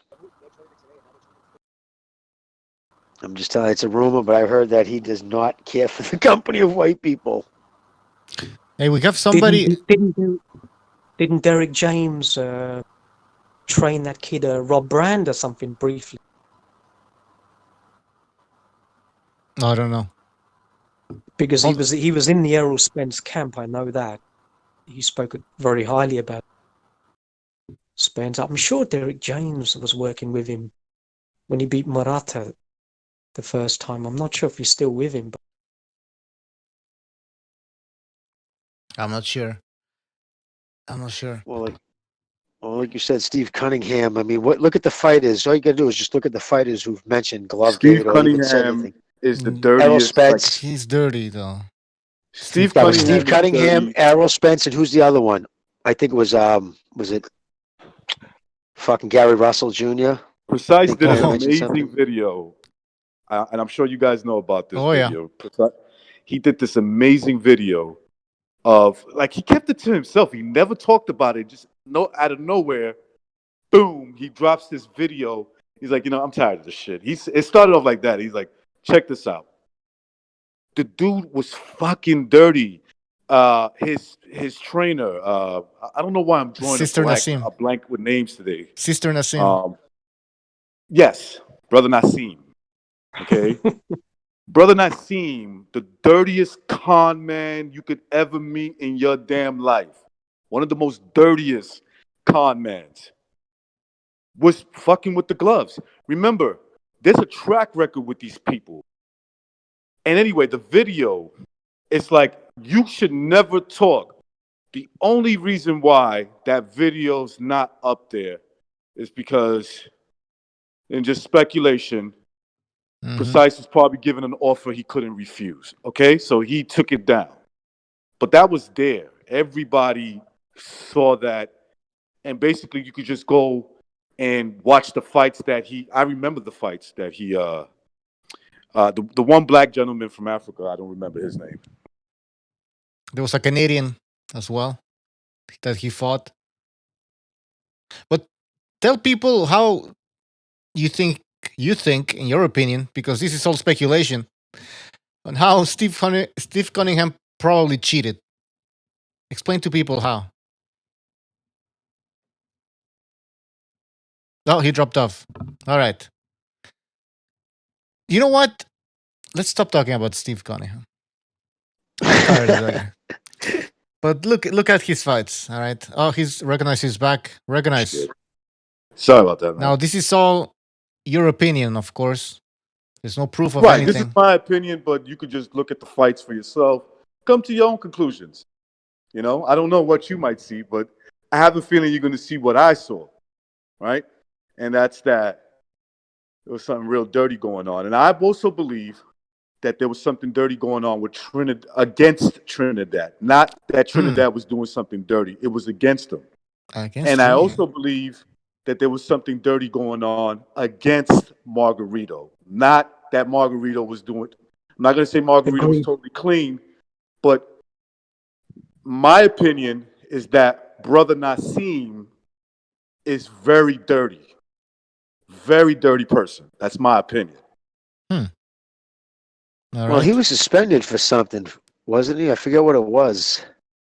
He did something and got suspended for a while. But it's interesting that Antonio Margarito, for all of those accusations of illegal hand wraps, he was never charged. He was never financially penalized. He wasn't given a ban. Yeah. So why wasn't all of those allegations upheld then? I would say. You know something, because corruption. He showed iPad with ripped, torn hand wraps, so it has. I don't think it's necessarily impossible to rip your wraps. I don't know. I don't think I've ever did. But to rip it. Sorry, real quick. Do you remember when Nito Donaire, he kind of ripped his hand wraps and it was bleeding in the Fredo Vasquez Jr. fight? So it's kind of possible. It's possible to do that, to like break your hands or scrape. If there's space inside your glove, to scrape it against your hand if they're poorly made. We use wraps like when we're sparring, or we use wraps when we're hitting a bag and shit. But if you're in a fight, especially in a pro fight, they're using gauze and cotton. Yeah. And it's like, it's not predetermined. You can use as much as you just can't. I mean, it's, as long as it's signed off on. That's right. I mean, look, when you're throwing punches, a lot of bad shit can happen. A lot of bad shit. When you letting your hands go, you can punch a guy in his fucking ear and rip his ear. You can fucking, let a punch out and fucking elbow him in his face by accident. I mean, these things do happen. That's why they say, let your fucking hands go.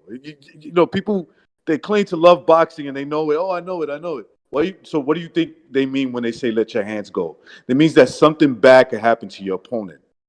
That's what they want you to do. Just let your fucking hands go. It might not land where you want it to land. It might land right in the fucking back of his head, on his neck, you know. You could punch him in his mouth and he could fucking he could not swallow, but you get what I'm saying. He could, with his mouth guard, he could fucking break his gums. Let your hands go. Absolutely. You know, something bad's gonna happen to your opponent if you let your hands go. And if you analyze all of these, people talk about rabbit punching. Now, if you actually analyze a fight and look at the distance between the two fighters where those rabbit punches occurs, it always occurs on the inside, where you've got fighters literally chest to chest, where the starting position of the hand, so the glove can be at least half a meter, or it can be actually anything from 40, 50 centimeters in front of his head, so you're starting the punch there. So the referee can quite easily see that the punch can only really land at the back of his head. So that is blatantly an illegal blow, because the fighter cannot even see his face, cannot see his chest, because they're chest to chest. So they can't put a conventional guard in between the two fighters. So that's where rabbit punches occurs. Just go back and watch, the Willie Pep and Sandy Sadler fight, and you know what rabbit punching is all about. With them guys, they probably landed about 40, 50 rabbit punches each in the bout. Now, but with the Fury and Wilder, that was never an inside fight. You got at least a meter distance in front of both of the fighters, and Wilder actually has a longer reach than Fury. So for Fury to be rabbit punching him, people just simply do not know what they are watching. They're just brainwashed by some deluded fools, and they just propagate it and perpetuate this nonsense when they just do not understand the rules of engagement. They don't understand boxing. They don't know what a clean blow is, and they can't differentiate between clean and illegal blows and intent and deliberate intent. And too, right, bro? If there was even an outside chance that ref could have called us behind the headshot, he would have. You know what I mean? He was looking to get it, and he couldn't. He just knew he couldn't. Yeah, look, both of them were a little bit dirty at times when Fury was clinching Wilder, and he had to, at certain times, to neutralize him. Both of them were doing a little bit of, there was definitely some dirty tactics going on between both of them. But as I explained before, that was on the inside where you can actually get away with that, and the referee knows that as well. But there's how many times did Bayless warn Wilder about grabbing and not letting go? I never saw him do it once. I don't remember. I don't think I saw him, when he pushed him away, say stop. Like you said, Fury knew. He was chicken winging his arm. Remember, we would chicken wing it underneath, hold Fury's left under his right arm. Yeah, but both of them were definitely dirty inside the clinch. You have to be fair. Fury is not observing the rules at all times as well, but he's trying to get away with but both of them it was give and take in that situation. So the referee, if he's looking to intervene and sort of marginalize just one person and not the other, then that is obviously wrong. But we know that he was Kenny Bayless Jr. was specifically drafted in, and there was a protection and insulation. The same thing they did with Floyd Mayweather. Kenny Bayless was actually Floyd Mayweather's referee for his inaugural bout as well. So he's maintained that relationship throughout his career as well. Yeah. Mayweather even brought Kenny Bayless all the way to Japan to referee that. I mean, come on. That just tells you something right there. Look at any other high-profile fighters in between 95 and 2000, and look at who adjudicated the bouts in Vegas or whatever, and see whether you've got any high-profile referees for any of them, and you won't find it not until they get into a championship bout. but for your debut, and him and Joe Court, he only had like 4 referees the whole of his career. So you know that was just one whole engineered career for success. All right, guys, we're gonna end the show, but I wanna thank you for joining us, man. This great discussion. Corruption, you gotta come back, man. Yeah, great insight. Yeah, good call. You're always on board, bro. Absolutely. Good stuff. So this was the best part of the show, and like just guys who really know boxing. I just enjoy listening to you guys talk.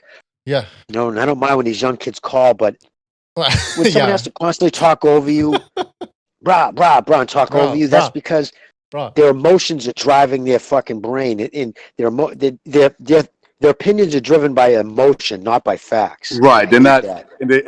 and they consider their emotions, the way they emotionally feel to actually that is facts. It's like, no, dude. Look, I know sometimes I could be insulting, but that one particular guy, Bucho, he's slow, bro. I hope you picked up on that. He's extremely slow, and I'm even careful to make fun of him. You know, that's why I use terms as he's slow-minded, politically this correct. Is a kid that looks like, he's like a dude that I could tell people take advantage of him. Special needs. Yeah, they All take right. advantage of this dude, like in his personal life. King as well. Yeah. King and Matrix is absolutely right. Go ahead. I'm sorry. And see, this is the problem, that you've got the overriding majority. So you've got like 90% of the people. If you just canvass them, say that Danny Garcia clearly did not win that fight against Mauricio Herrera in Puerto Rico. Mm-hmm. But this gentleman is coming on and he's insulting the people who have adjudicated that bout correctly, and the majority have as well. So he's calling them your butthurt. He was insulting Johnny, calling him your butthurt, whatever. He's in the minority, and he's only associated with that Danny Garcia due to some misguided affection rather than being independent and unbiased. So how can you take people like that seriously, King? It's just, you're embarrassing yourself. It is. I mean, it was quite embarrassing. It's the lack of honesty. That's the problem, King. It's just a lack of honesty now. Yeah. I've just had enough now. Yeah. I don't know. I can't defend the guy. But he really lost his mind with this with this loss. All right, here, BDA Bucho, rather. Sorry, guys, but listen, you guys have a great one, man. Thanks for having me on, bro. All right, take care, Jimmy. Take care. Corruption. Take care. Apology. Recognize everybody else. Johnny Boy was here. I want to thank Mike P, Steven Schneider, Monkey Kung Fu, Andres Hernandez, Mr. E, and G Boogie. Thank you for your contributions. And I want to thank everybody who was listening to the show. You guys are the best.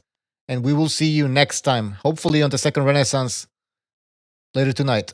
All right, guys? Have a good night. I want to thank Mike P, Steven Schneider. Oh, I hear echo. Andres Hernandez, Mr. E. I think it was a corruption. Anyways, guys, have a good night. I'm disappointed in every one of you. I'm sorry, I don't mean to offend you. I'm disappointed in every one of you. I kiss you on the mouth. No, I'm not cool with that. I'm sorry. One more time. I'm disappointed in every one of you. I mean, I'm dealing with degenerate animals. I'm disappointed in every one of you. Disappointed in every one of you. All right, come on. Honestly, I can't do it no more. I'm disappointed in every one of you. Let me tell you why. It's gonna be all right, Nicky. Go ahead, shoot. You just killed a fucking man. What are you going to do about it? You're happy because you got nothing. You don't got a thing. You're happy because you got nothing. Lomito! Got nothing. I want to get out. I want to get out of this rat hole. I want to get online. I need BDA Boxing.